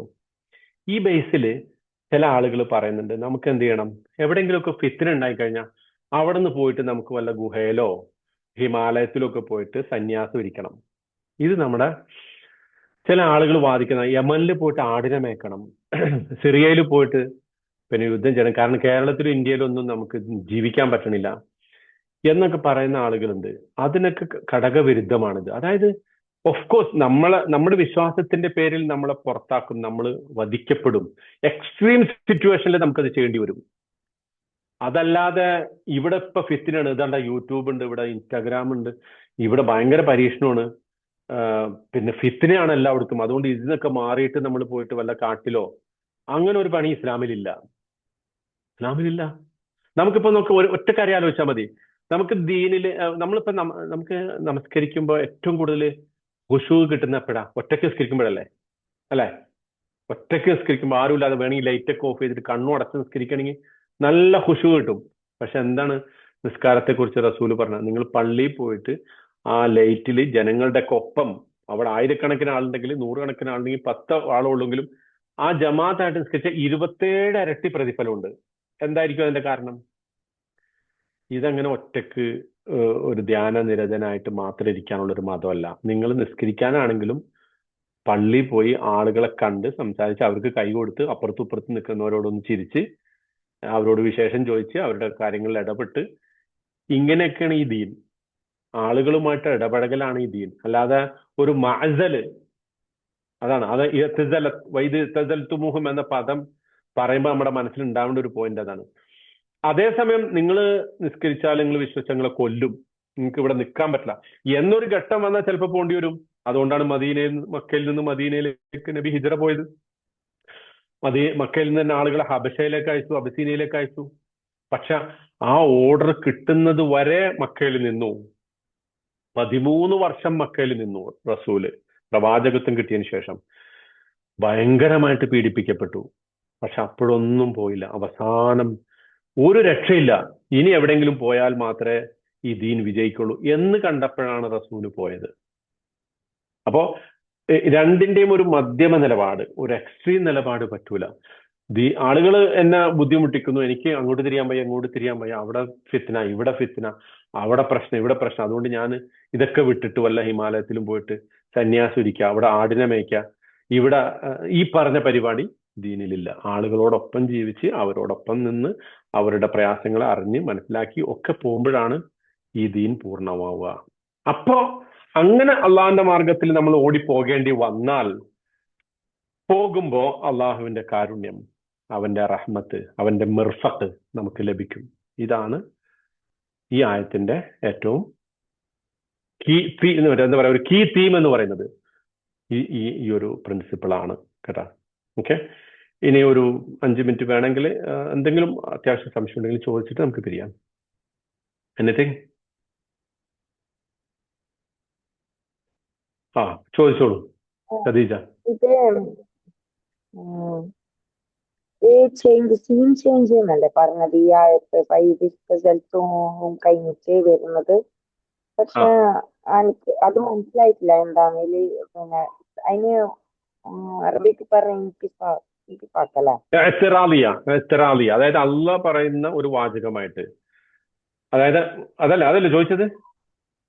അല്ലല്ല, ആദ്യം പറഞ്ഞില്ലേ ക്ലാസ്സിലെ ഫസ്റ്റിൽ പറഞ്ഞില്ലേ ഒരു സബ്ജക്ട് ഒരു വേറൊരു സീനിലേക്ക് ചേഞ്ച് ആവുന്നത് ചിലപ്പോ ഒരായത്തിന് ശേഷം വരാം, പക്ഷെ ഇത് ഈ ആയത്തിൽ തന്നെ അങ്ങനെ വന്നു പറഞ്ഞത് ആദ്യം പറഞ്ഞില്ലേ?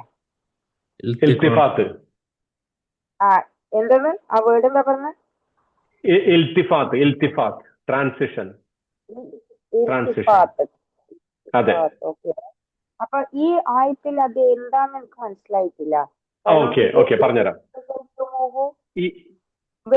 ഈ ആയത്തിലല്ല, ഈ ആയത്തിൽ അങ്ങനെ പറഞ്ഞോ ചോദ്യം പൂർണ്ണമാവട്ടെ. അതിനുശേഷം വരുന്നതും നിങ്ങൾ ഇബാദത്ത് ചെയ്യാ എന്ന് പ്രവർത്തിക്കുന്ന ആ പ്രവൃത്തിയെയും വെടിഞ്ഞു. അപ്പൊ അത് അതിന്റെ കണ്ടിന്യൂഷൻ ആണല്ലോ. അല്ല, അത് ഞാൻ 3 രൂപത്തിൽ അർത്ഥം പറഞ്ഞു അതിനെ കുറിച്ച്. അതിൽ ഒരൊറ്റ അർത്ഥം മാത്രമാണ്. ഞാൻ ആ മീനിങ് അല്ല ഉദ്ദേശിച്ചത്. ഞാൻ ഉദ്ദേശിച്ചത് സബ്ജക്റ്റ്, ആ ഒരു സബ്ജക്റ്റിന്റെ, അതായത് വെടിയ എന്ന് പറയുന്ന പ്രവൃത്തി നിങ്ങളെയും വെടിഞ്ഞു, നിങ്ങൾ ചെയ്യുന്ന പ്രവൃത്തിയും വെടിയുന്നു എന്ന് പറയുമ്പോ ഒരു സീൻ ചേഞ്ച് അവിടെ എന്താ വന്നേന്ന് നമുക്ക് മനസ്സിലായി. ഇല്ല, അവിടെ ഇല്ല. അങ്ങനെ അർത്ഥം പറയുമ്പോൾ അവിടെ സീൻ ചേഞ്ച് ഇല്ല, അവിടെ ഇല്ല. അതായത് ഇനി അല്ല, മറ്റേ അർത്ഥം പറഞ്ഞാലും അവിടെ സീൻ ചേഞ്ച് ആവുന്നില്ല. അവിടെ ഒരു ഇന്റർജങ്ഷൻ വന്നേ ഉള്ളൂ. അതായത് അള്ളാഹു ഇടക്ക് കയറി പറഞ്ഞേ ഉള്ളൂ, അല്ലാതെ ഇൽത്തിഫാത്ത് അവിടെ വരുന്നില്ല. ഇൽത്തിഫാത്ത് ഇവിടെ തൊട്ട് മുമ്പ് പറഞ്ഞ ആയത്തിന്റെ ആ ഒരു സീൻ ഉണ്ടല്ലോ, അതേതായിരുന്നു ആ സീൻ? അവര് രാജകൊട്ടാരത്തില് സ്ഥാപിക്കുകയാണ് അള്ളാഹു മാത്രമേ ഒരു ദൈവമുള്ളൂ, ഇലാഹായിട്ട് അള്ളാഹു മാത്രമേ ഉള്ളൂ എന്നതായിരുന്നു ഇതിന് തൊട്ട് മുമ്പ് അവർ സ്ഥാപിച്ചത്. പക്ഷെ ഈ ആയത്തിൽ അവർ ചെയ്യുന്ന എന്താന്ന് വെച്ചാല് ഇവർ സംസാരിക്കുകയാണ് പരസ്പരം. ഇപ്പൊ ഇതാ നമ്മൾ ഇവരെയൊക്കെ മാറി ഇവരിൽ നിന്ന് പോന്നു കഴിഞ്ഞു.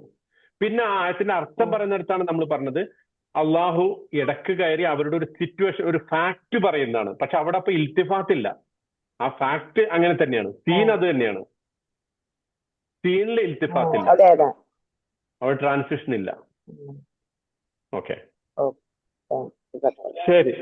അപ്പോ നമ്മൾ കുറച്ച് സമയം അധികമായിട്ടുണ്ട്. അള്ളാഹു സുബ്ഹാനഹു തആല ഈ അവന്റെ പരിശുദ്ധ വചനങ്ങൾ മനസ്സിലാക്കുകയും അത് ജീവിതത്തിൽ പകർത്തുകയും അതിൽ നിന്ന് യഥാർത്ഥ പാഠങ്ങൾ ഉൾക്കൊണ്ടുകൊണ്ട് ജീവിക്കുകയും ചെയ്യുന്ന ആളുകളുടെ കൂട്ടത്തിൽ നമ്മെ ഉൾപ്പെടുത്തി അനുഗ്രഹിക്കുമാറാകട്ടെ. അല്ലാഹുമ്മ ജഅൽ ജംഅനാ ഹാദാ ജംഅൻ മർഹൂമ واجعل تفرقنا من بعده تفرقا معصوما اللهم لا تجعل فينا ولا معنا شقيا ولا محروما اللهم ربنا اجعل القرآن العظيم ربيع قلوبنا ونور صدورنا وجلاء همنا وذهاب أحزاننا وهمومنا اللهم علمنا منه ما جهلنا وذكرنا منه ما نسينا اللهم ربنا آتنا في الدنيا حسنة وفي الآخرة حسنة وقنا عذاب النار سبحانك اللهم وبحمدك أشهد أن لا إله إلا الله أستغفر الله وأتوب إليك آمين برحمتك يا أرحم الراحمين السلام عليكم ورحمة الله وبركاته